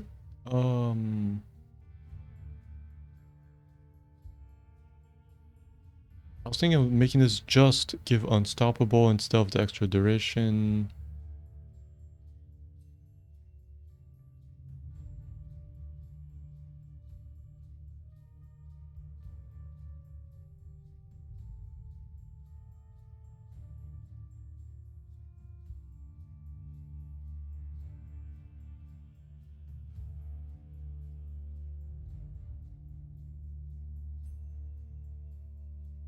Yeah, so let's say give me more.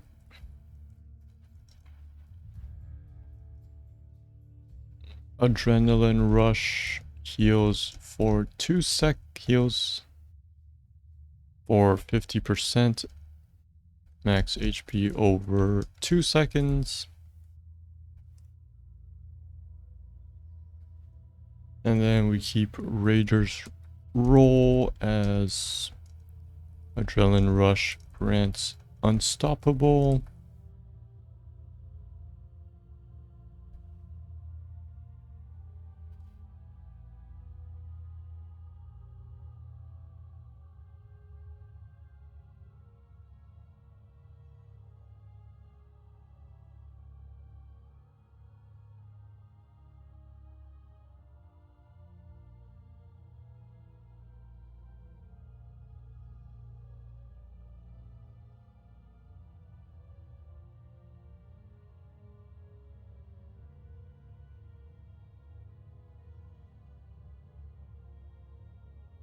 Yeah, we can also give armor during adrenaline rush. Let's say like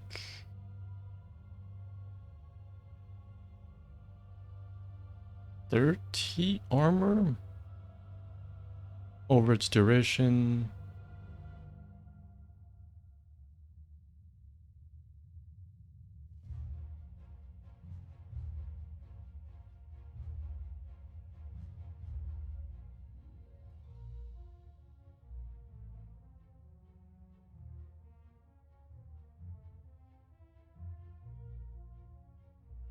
I'm debating whether I can let you take these two together.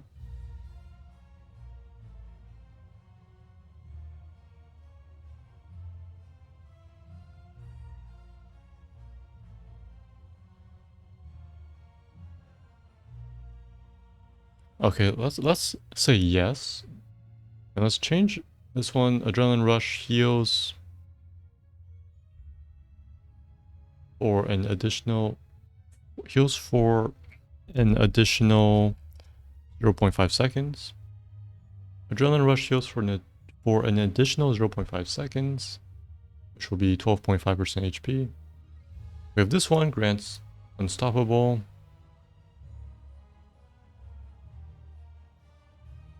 And then we can have this one, pain inhibitors. Adrenaline rush gives 40 armor while active.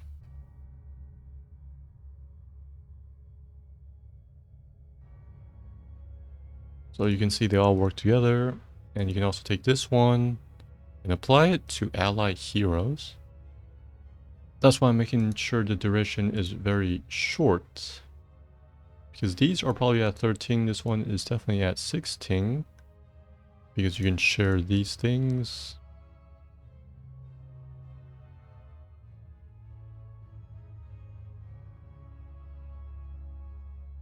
And then at 20, we also have recruitment damage bonus also applied against heroes,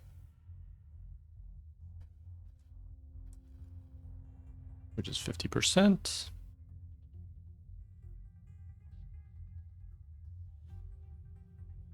So you can pick between the defensive one or this one, which is just massive damage boost. All damage.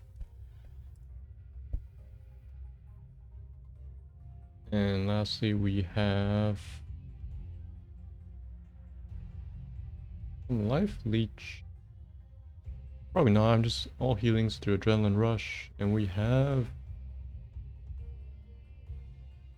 I'll remove that quest. Let's look at Penetrating Round. We have Heavy Slugs. Slow is increased to 35%, duration 4 seconds. Let's say duration bonus reduced to 1 second.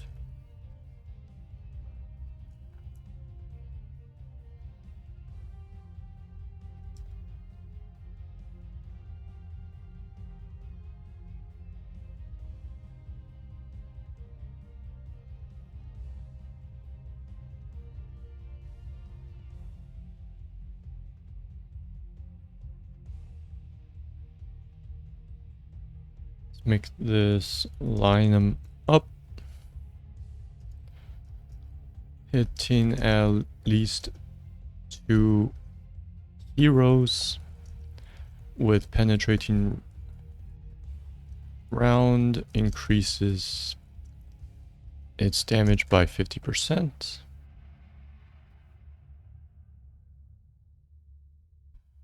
So it's a conditional skill shot now. I mean, it was always a skill shot, but this is new.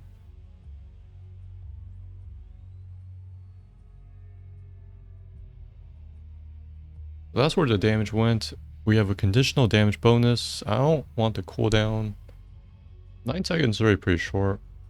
I definitely don't need a 3-second cooldown nuke. This one adds heal.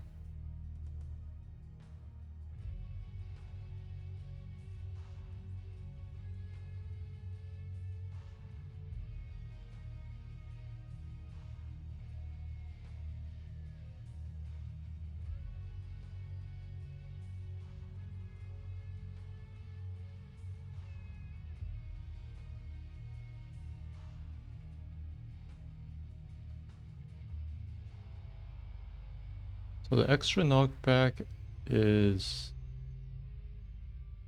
within 3 range.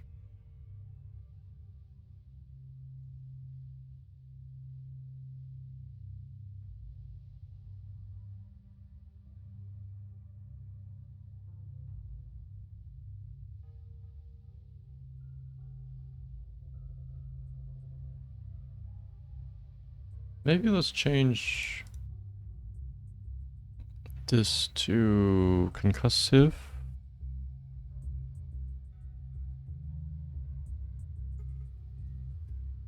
Concussive shot.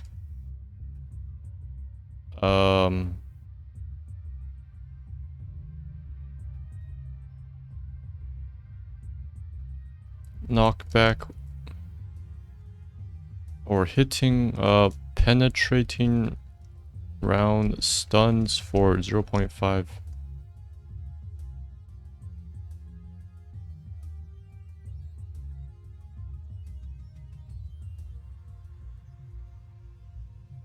Is that pretty sure? Stuns for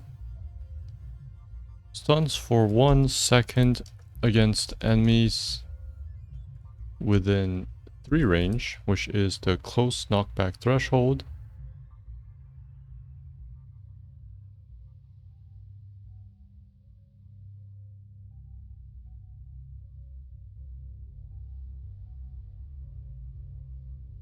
So this adds a stun. He can run up and actually stun people, or defensively against anyone who dives him. So this would probably be a 16.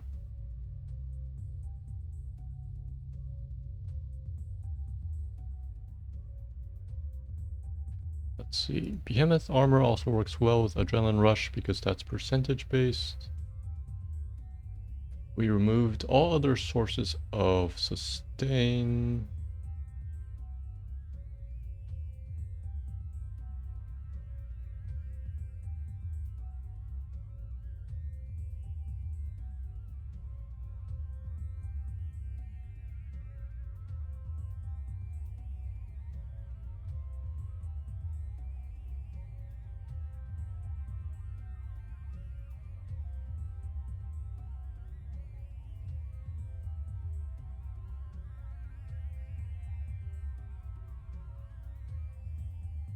Ace in the hole.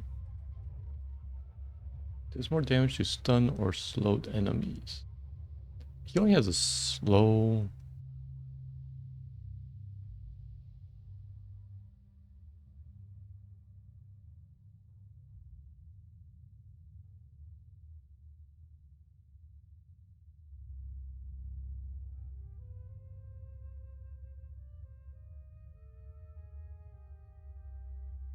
Maybe something like, if you want the cooldown spam, we would have Ace in the hole be 50% faster cooldown recharge, faster recharge rate for abilities per dead ally hero. So max stack is four dead allies, right? So you get 200% increased speed. This cools down in 3 seconds. This cools down in 4 seconds. This cools down in about 6 seconds. And heroics obviously cool down faster also.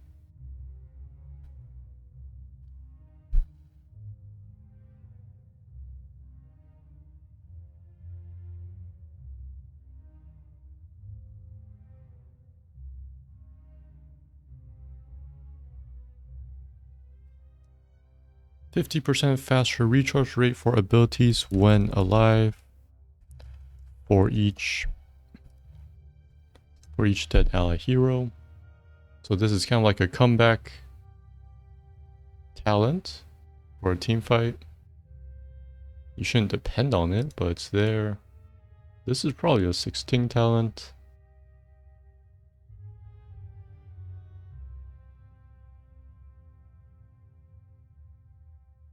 Maybe let's start putting down things. This is 16, like I said. We have Raider's Roll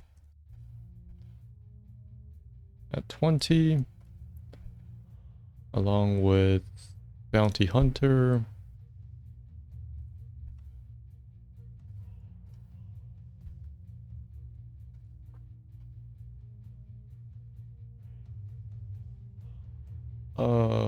This one is a 16. Fuel the Rush. This one should also be a 16. Concussive Shot.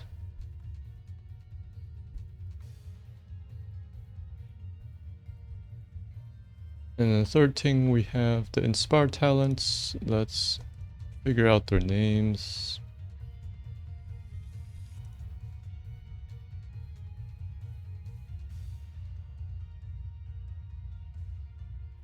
I just call this one Raynor's Gang.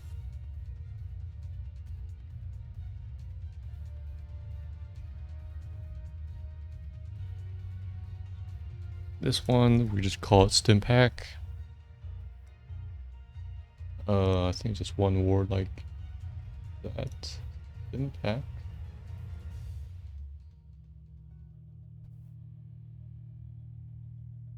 And yeah, I think this one can be called Rallying Cry.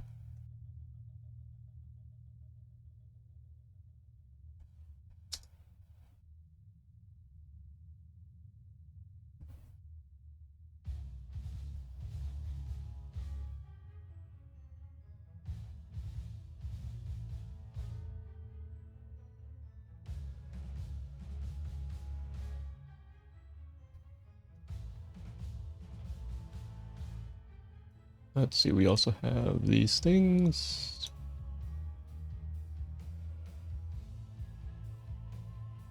Line them up is probably a 7.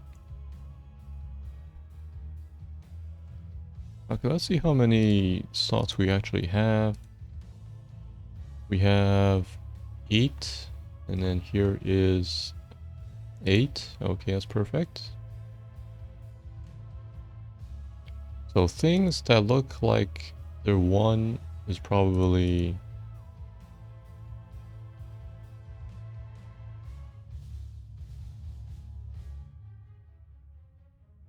let's say...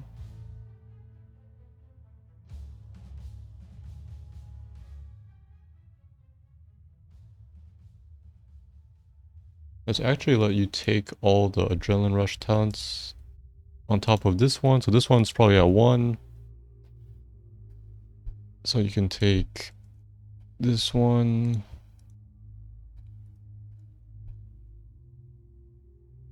And then this one.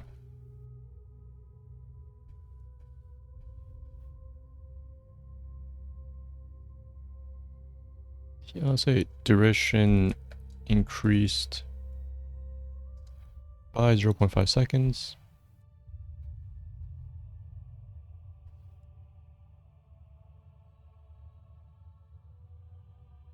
So you can increase your maximum health pool, which makes you heal more through Inspire, through Fuel the Rush and Inspire. Okay. So then this one is probably at 4.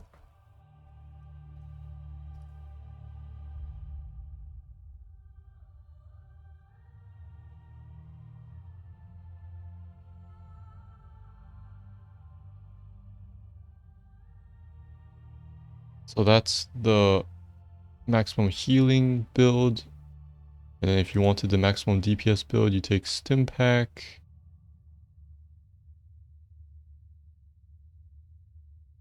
Maybe Ace in the Hole, or the Stun, Bounty Hunter. Maybe line them up. Attack range, and...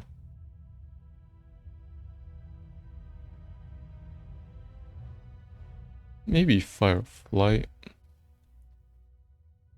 So this would maybe be a 1. This is... I mean, that one's at 4.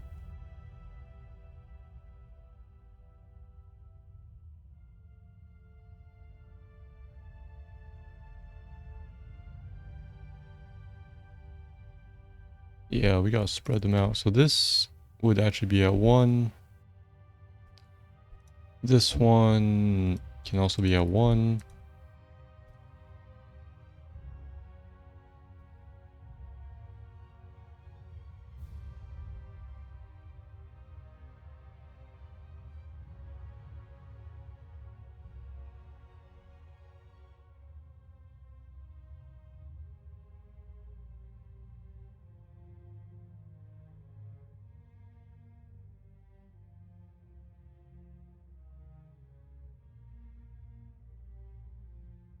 And then lastly, this will be at 7.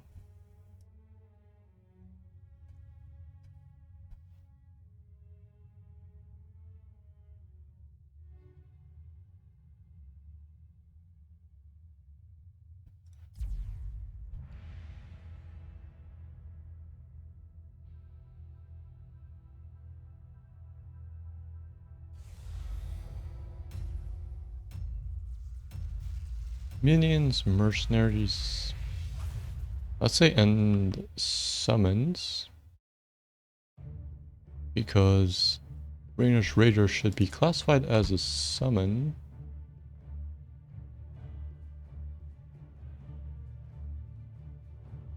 I think. Yeah, summon. So let's obviously make him be able to buff his own summon.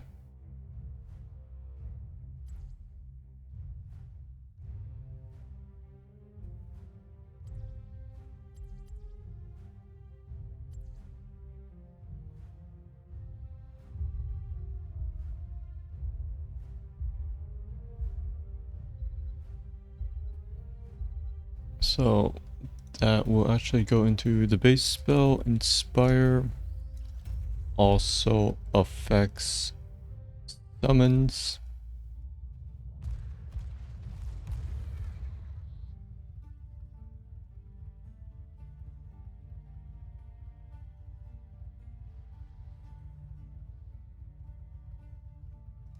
Of course.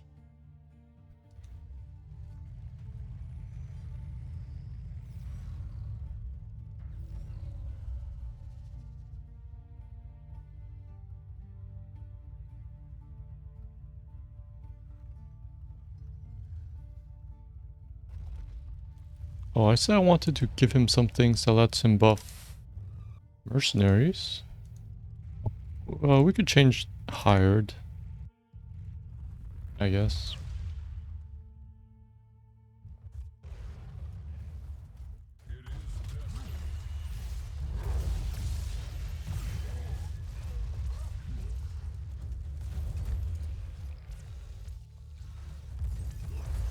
Because we have space there.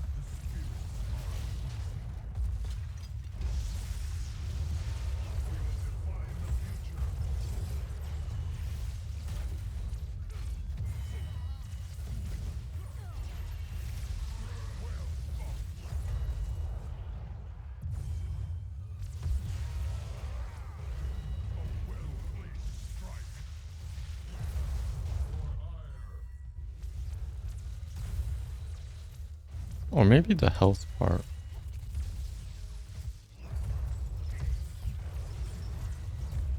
No, actually, let me think about it. He can give mercenaries damage, healing, and armor. Damage and attack, under attack speed. The only way he buffs mercenaries is through Inspire.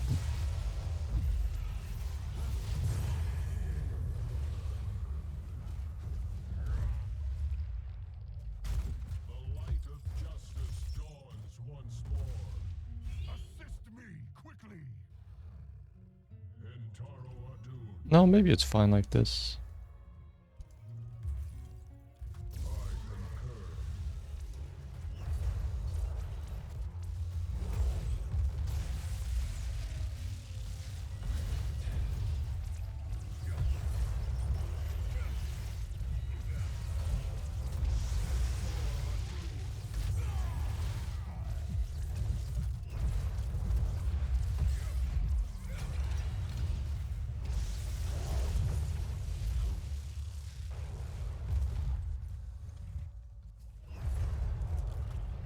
The light of justice dawns once more.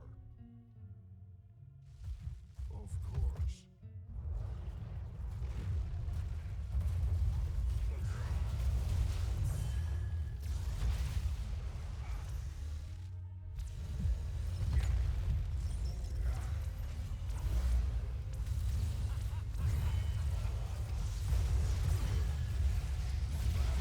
Was on a killing spree.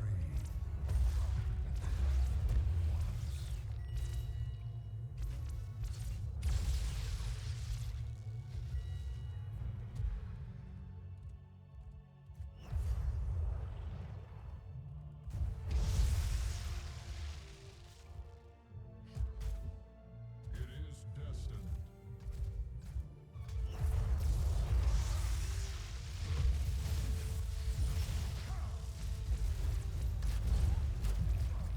Line them up. We can maybe improve the damage bonus some more because it's now a conditional damage bonus.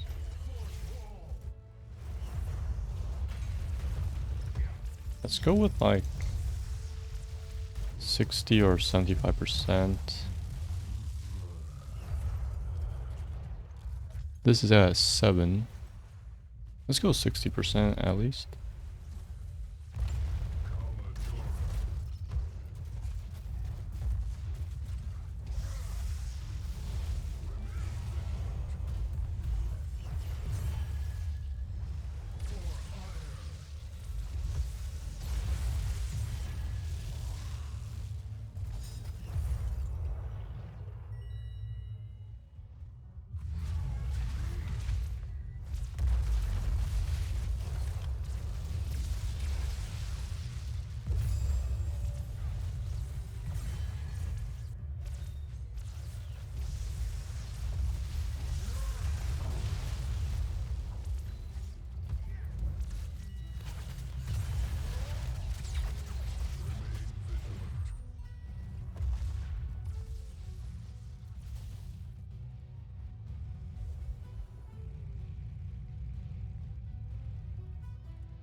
Oh, this thing, let's clarify. And himself. Spire only applies to allied heroes and himself.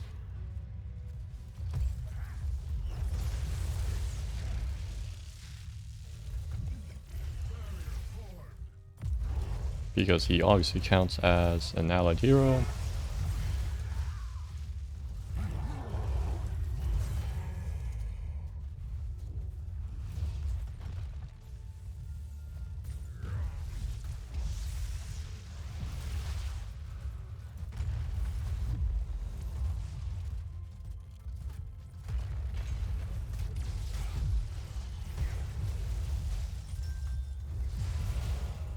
I concur.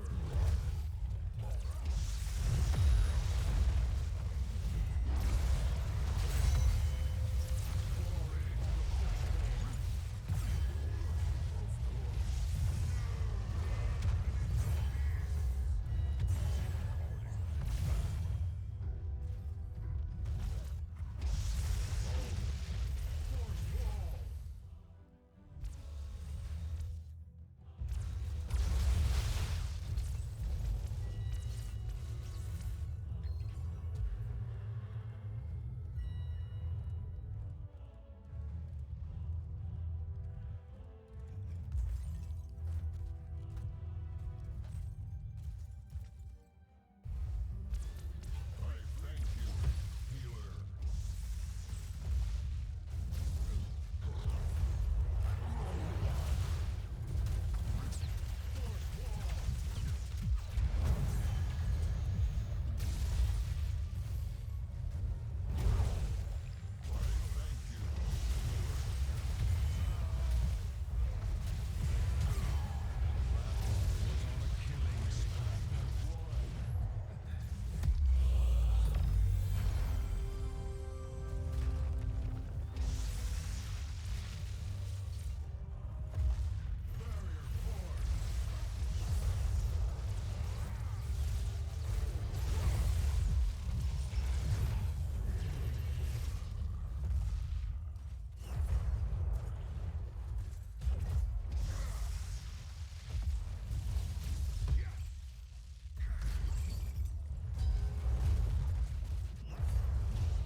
An opportune intervention, friend.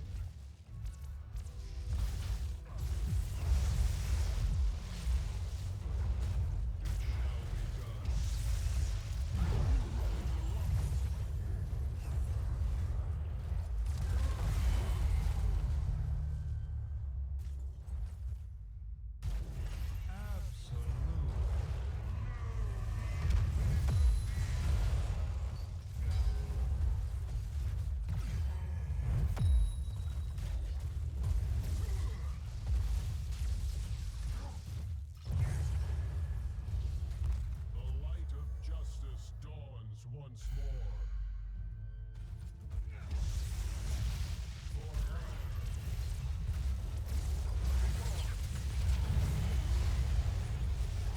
Still doesn't bloodlust. Amazing. Never ulti the entire game.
Yeah, this is it for Raynor.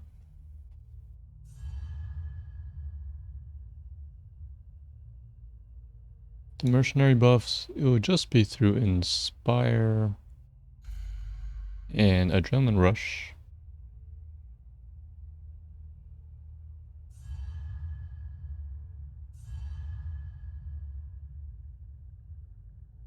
Focus up.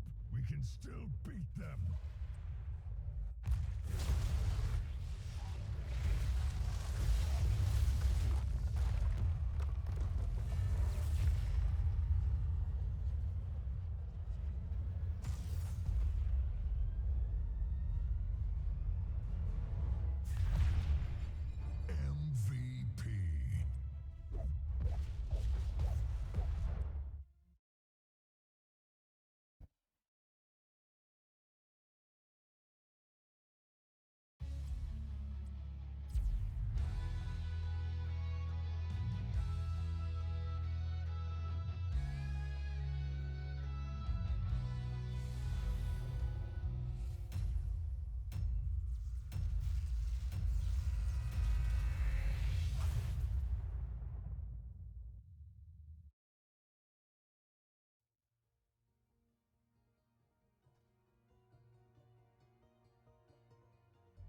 Commence combat preparations.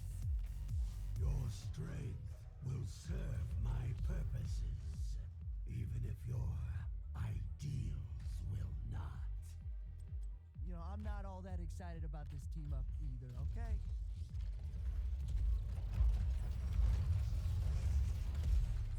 The battle begins in 10 seconds.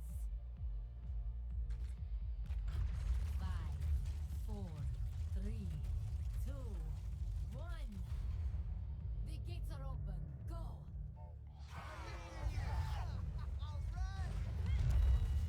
We go. Let's see if this Murky can actually do something. I'm sure he probably won't. That's the reason I hate Murky. And also the people who pick him. And thinks he actually does something in ARAM.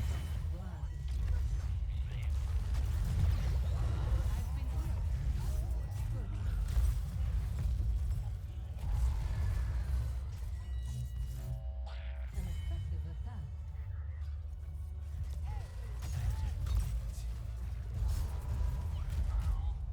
Love it.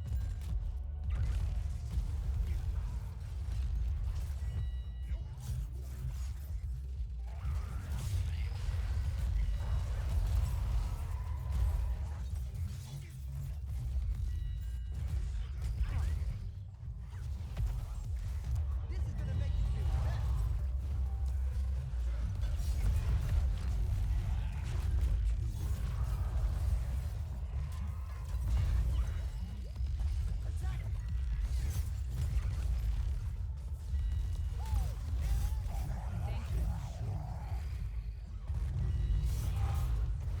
If you want to see draft wise, Lucio is a much better healer than Lily.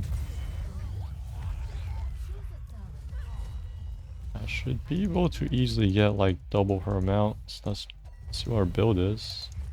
Especially if she doesn't go healing. We lack frontline.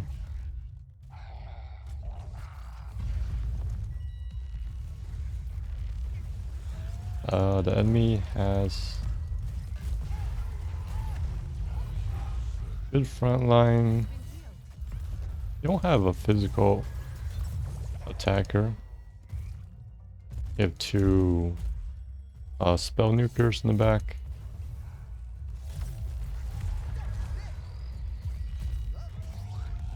Well, same with us too.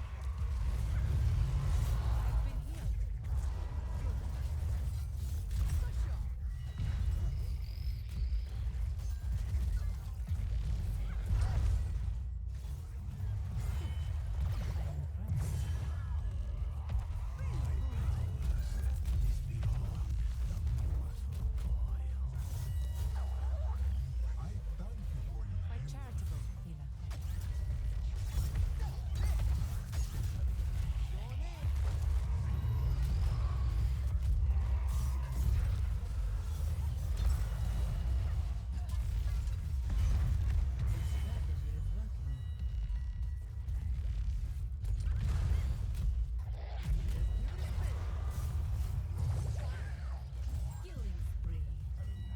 Oh yeah, see, that was my healer from last game. He has a super cursed fire bat build also. I don't know what he's trying to make, the carry fire bat.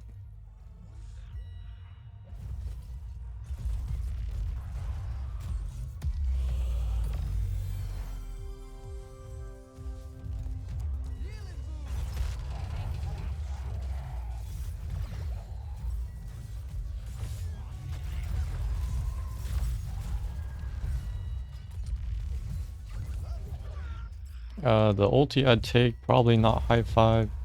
It's really not enough CC for me to take it. Other than Blaze stun, but he does not use the stun.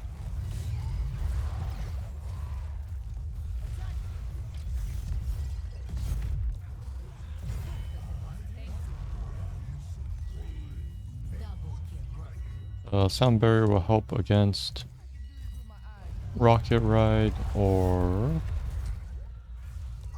Annihilating Spirit. Which, they have a high chance of taking these heroics.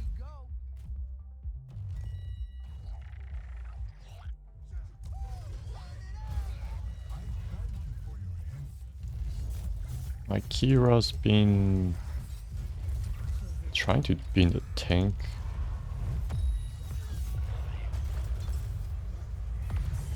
Okay, face tanking, I love it.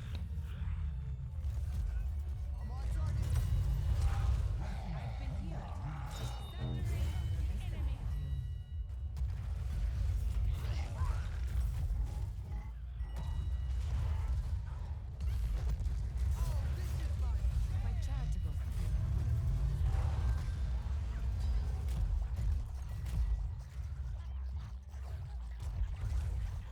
See, double Lily's healing, just as I forecalled.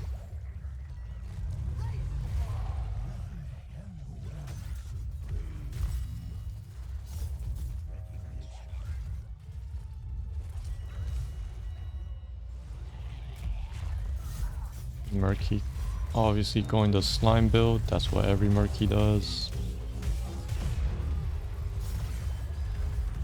And his damage is the lowest, just as every Murky does.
That's also not how you use the bunker.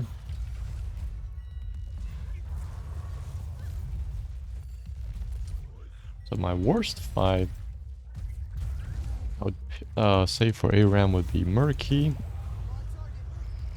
Butcher definitely, probably Illidan. My charitable healer.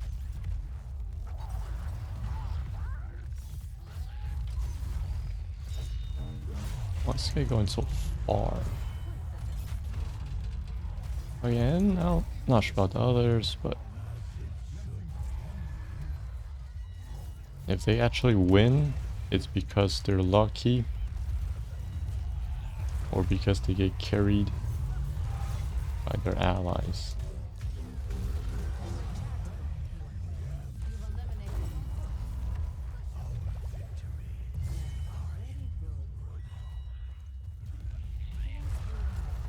That should be worth a decent reward.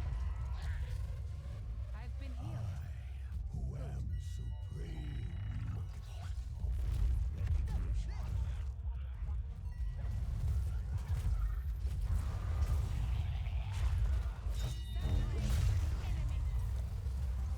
My charitable.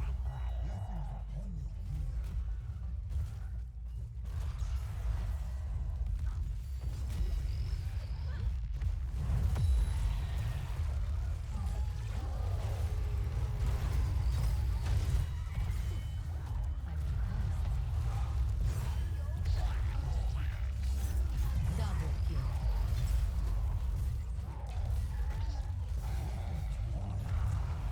Triple kill.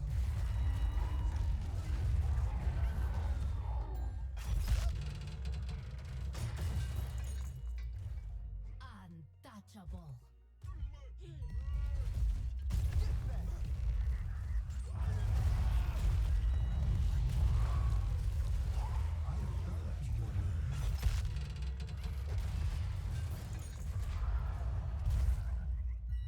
If you want to go max slime build, you might as well take Fish Tank, which actually lets you fight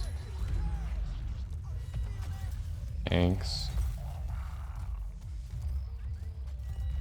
The Life Steal, which he obviously does not take.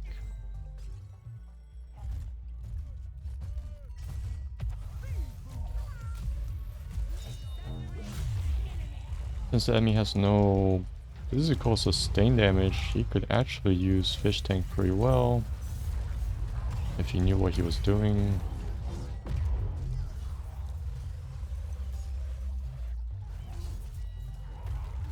Double kill.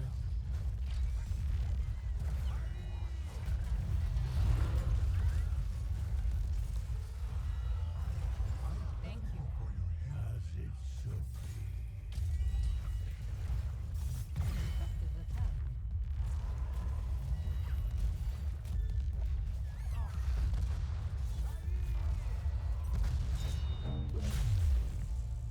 Let's give it a spin.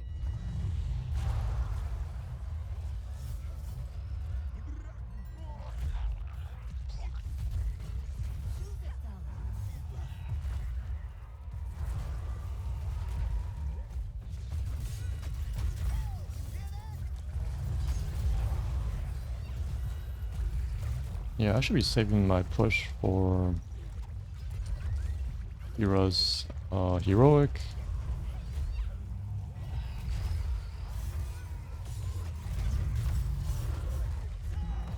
Oh, she teleports with a pistol. That's interesting. Because Unstoppable just drops Qhira off immediately. I'm surprised she can teleport like... That just looks kind of weird.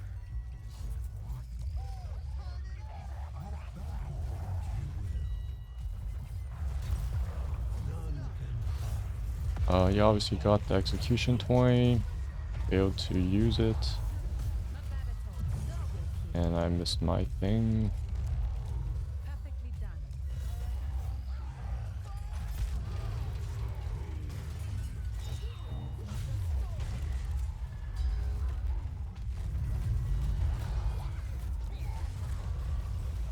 A decisive victory.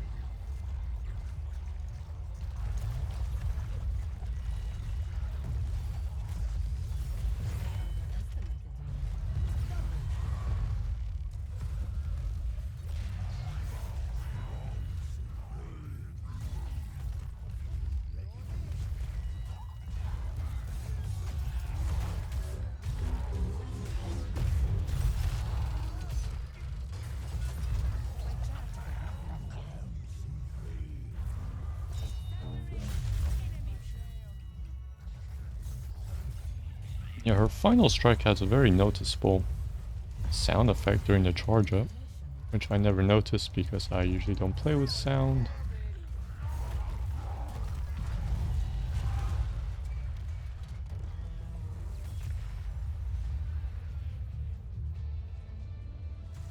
Victory.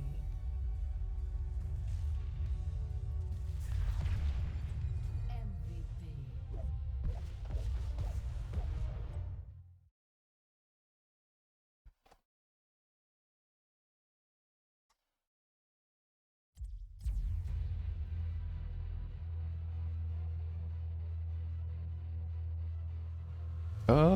Since I'm just gonna probably queue 2 more games and I have time, I'll talk a bit about drafting once we're there.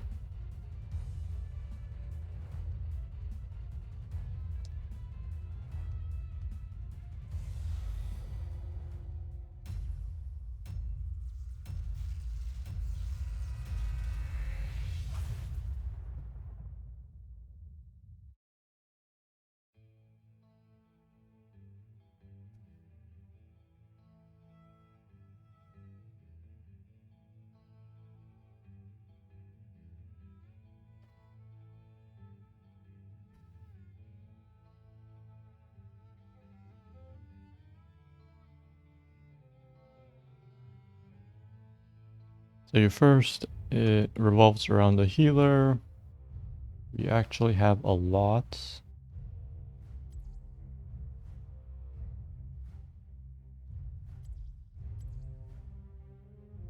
Let's see which healer they want. We have one.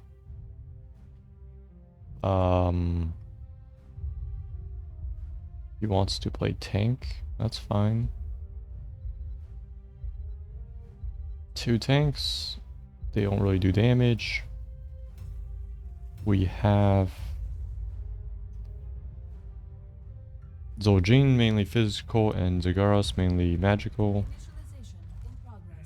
Prepare for combat. We have a lot of sustained damage, no burst. Enemy has 2 tanks.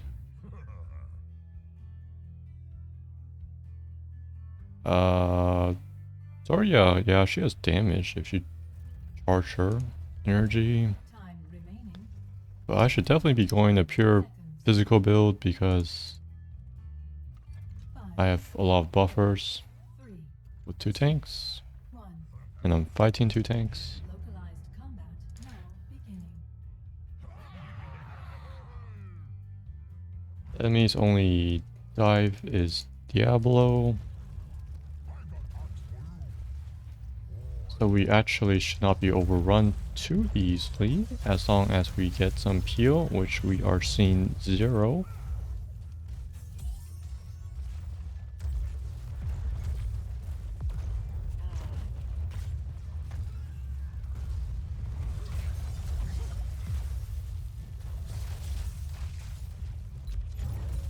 Okay, I stepped a bit too far there. Mortality statistics. And again, 0 peeling. I don't know what Nubrak's doing. He's just chilling behind us.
Enemy missed their time to punish there. 3-man stun.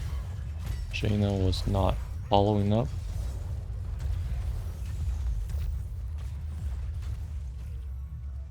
But they did get a kill eventually. Jaina's an easy kill if I actually had an impale there. As she overstepped way too far.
Yeah, good kill. Brightwing has no mobility until she gets her ultimate.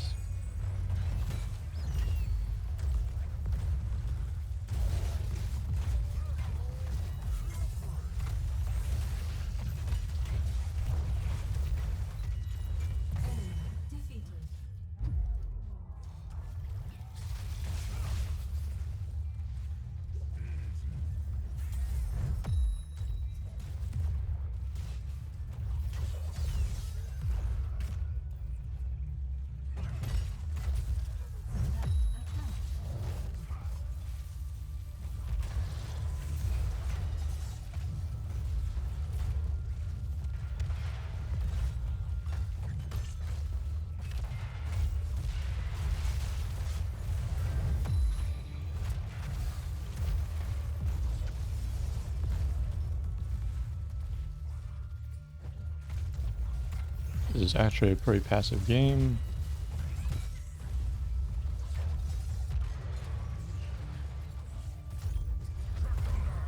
I like Haymaker a lot more than Avatar, especially since he is in a double tank team.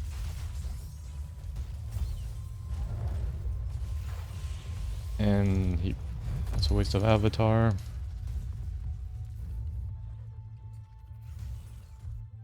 I'd also pretty much always take Cocoon.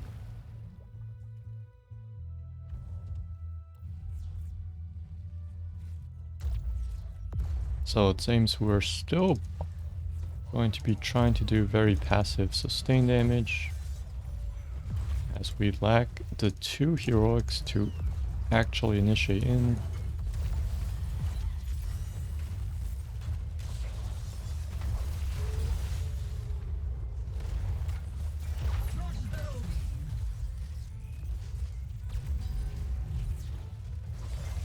So a lot is going to actually depend on Zagara 16, where she gets the percentage based damage for her summons.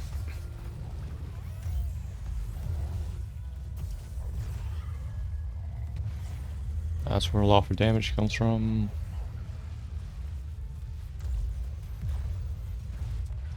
Else we will lose this game.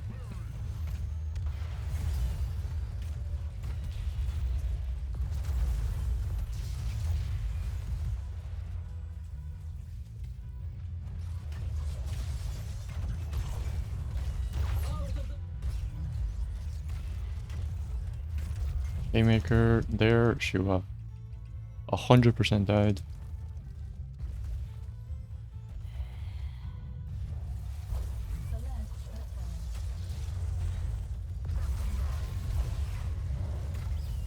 Now we're just resorting to super passive poking.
For a Beetle build, he does not do much damage.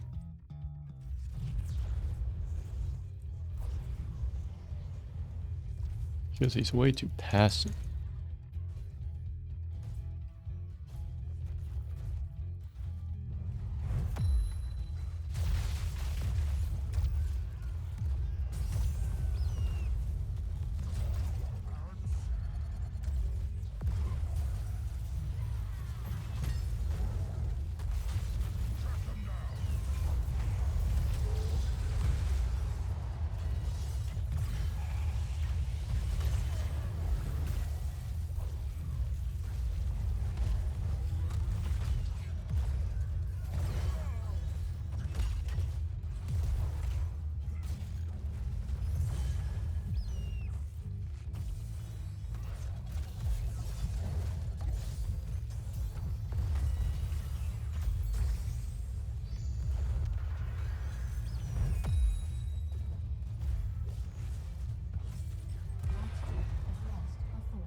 Enemy's going pretty deep.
Oh yeah, you can see he's a Diablo player because he's actually going the proper Diablo build instead of the people who just take Fire Stomp like me.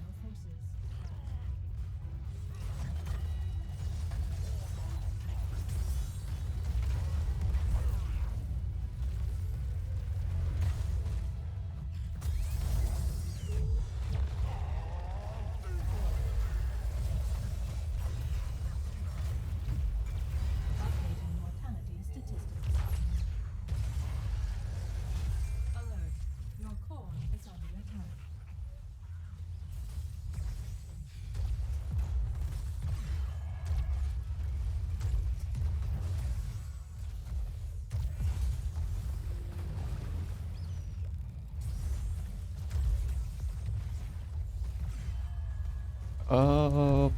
Malfurion didn't really go pure healing. He should have. Like, I don't even know why he takes this. He doesn't need to do damage. Else he could definitely have Heroes unresponsive. probably 120 to 150k. Malfurion's a pretty good healer.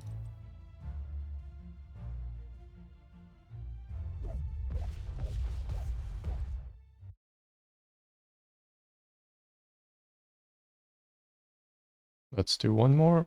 See if we can have a better game.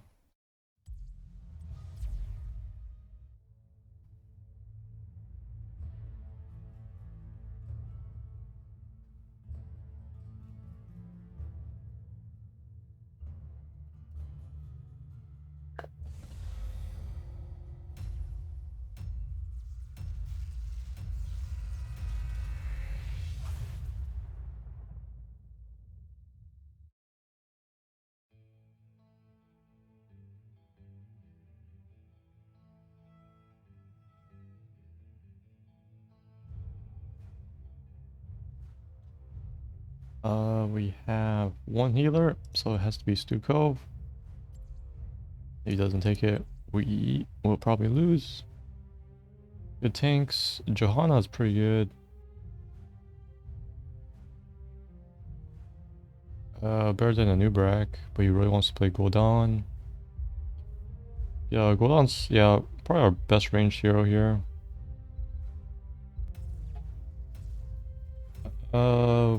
Raw, easy high tier, amazing sustain and damage with Chain Lightning. Initialization in progress. You can easily reach highest damage as a melee hero, which is rare. Our tank is a Nubrak. Me, I'm a bruiser. I will only shine at 20. Time remaining. Also, I do okay against melee people. The enemies do The enemies? I love spell damage. Alexstrasza's going carry, that's a bad start. Unimrak's going tank, that's good. Stukov is going the more common one with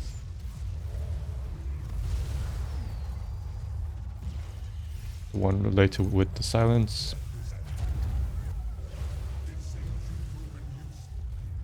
My thrall's pretty deep. It's not exactly his job to do that.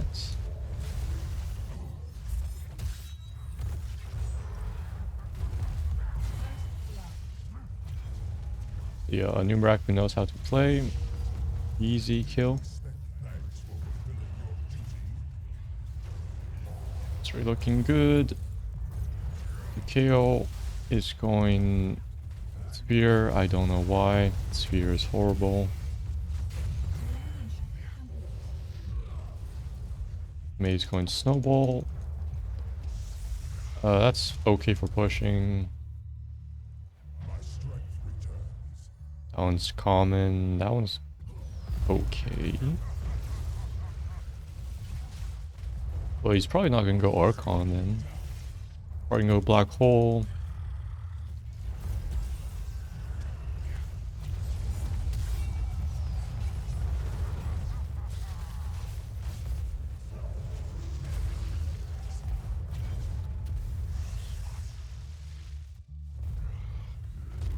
So yeah, we should actually win just like that.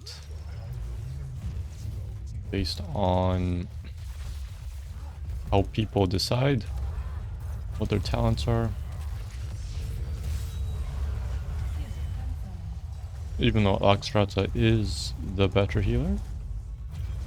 Because Dragon Queen is OP in my opinion. He gets a free second heroic. Level 1, which is definitely balanced.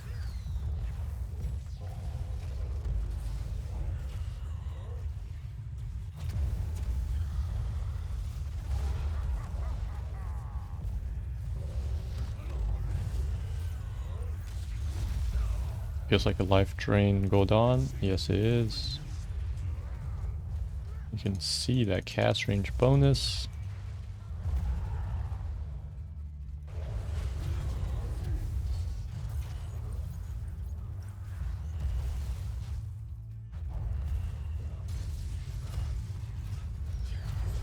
At 4, Thrall's going with my favorite, Mana Tide. That's for Chain Lightning spam. Over like Frostwolf Pack or something. Let's see the enemy, more Sphere talents, more Snowball talents, more Laser talents. It's to be expected based on what they picked as their first talent. Well, I mean, everyone's talent picks is expected on the enemy team. Push-wise, Gul'dan is good. Thrall's okay. I'm pretty bad. Against the enemy team, Gaslow, Gale, Tastar, they're all decently well. But you can see we are winning every fight. That's a bit deep of a dive. I guess I will pull some tower aggro. My strength returns.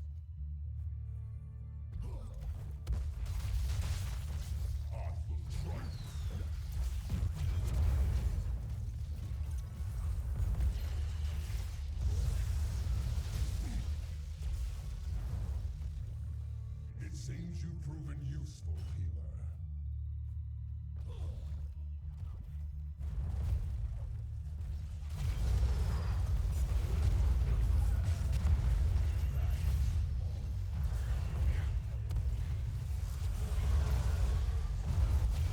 Another Dragon Queen. She won't have it for important fight is when we will be 10. So it's a good bait out to pull out her ult, to pull out Dragon Queen. See ultimates, that's the correct choice. I usually take Earthquake over Sunder, especially if they don't have a channeling spell to interrupt, but that was a very good Sunder.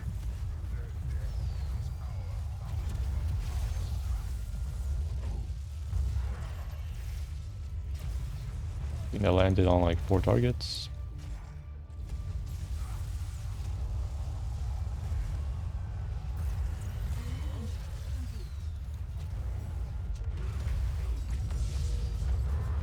Oh right, Stukov does kind of counter Alexstrasza's abundance.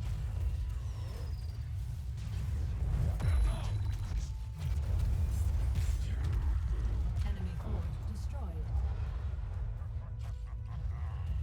That's why she needs to drop in the back and not forward.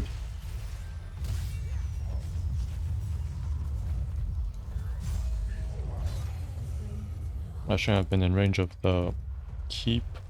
That's the thing that actually killed me.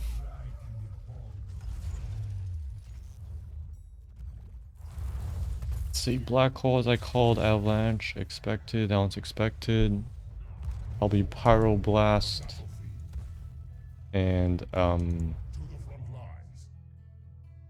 Lifebinder, I think.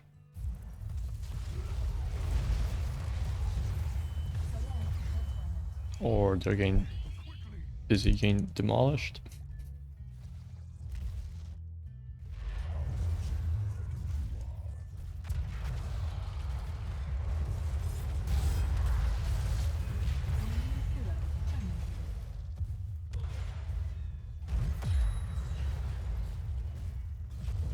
And I called those 2 heroics.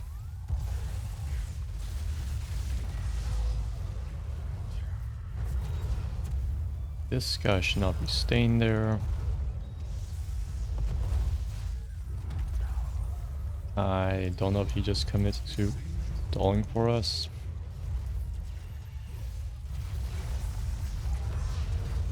Surprised she doesn't try avalanching soon. Oh, he's guaranteed dead. And we are bailing.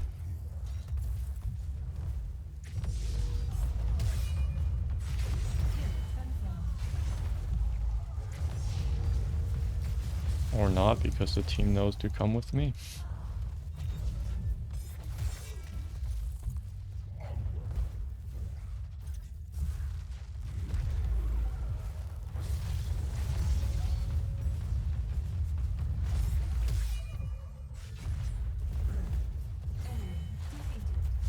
There's the avalanche. Into a black hole. That's a good combo.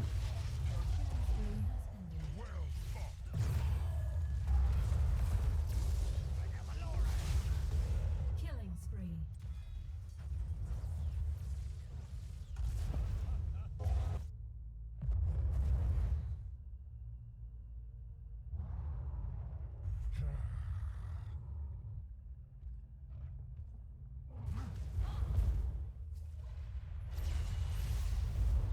Let's see, so for 20s, if KO's really hopeful, he'd go for Master of Flames. May probably goes for her Resurrection talent. Low chance she'd actually pick Cascade. Alexstrasza is a no-brainer what she's going to pick. Double kill. Gaslow is going for the triple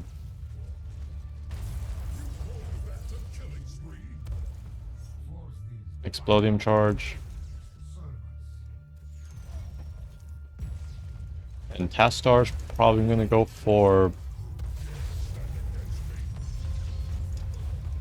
Force Wall range. Destroyed.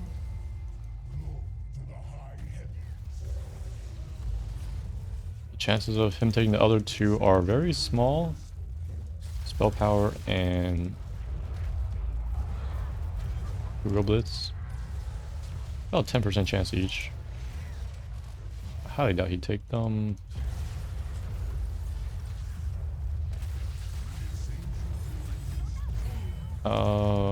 I think that was an accidental save for Alexstrasza.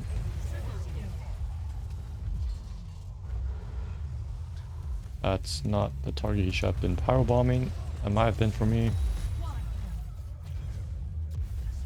Because the new wreck can just shrug it off.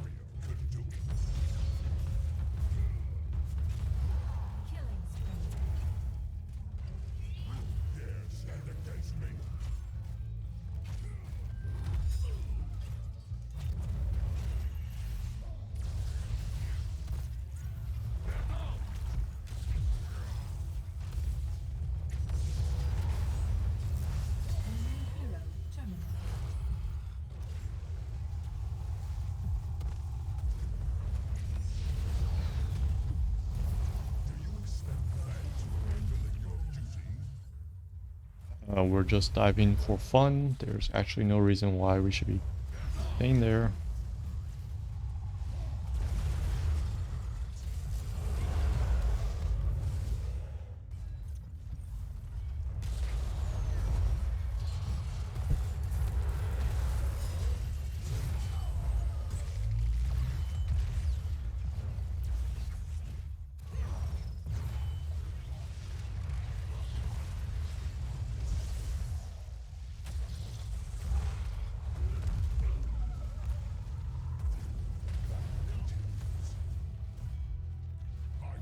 See, he knows not to extend the cocoon duration because the target's already dead, and it's better not to let them live longer inside that invulnerability.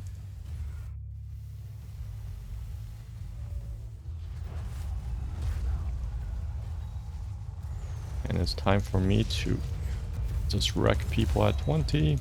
The game wasn't over, which it is. So that's all for day 21. See you next time.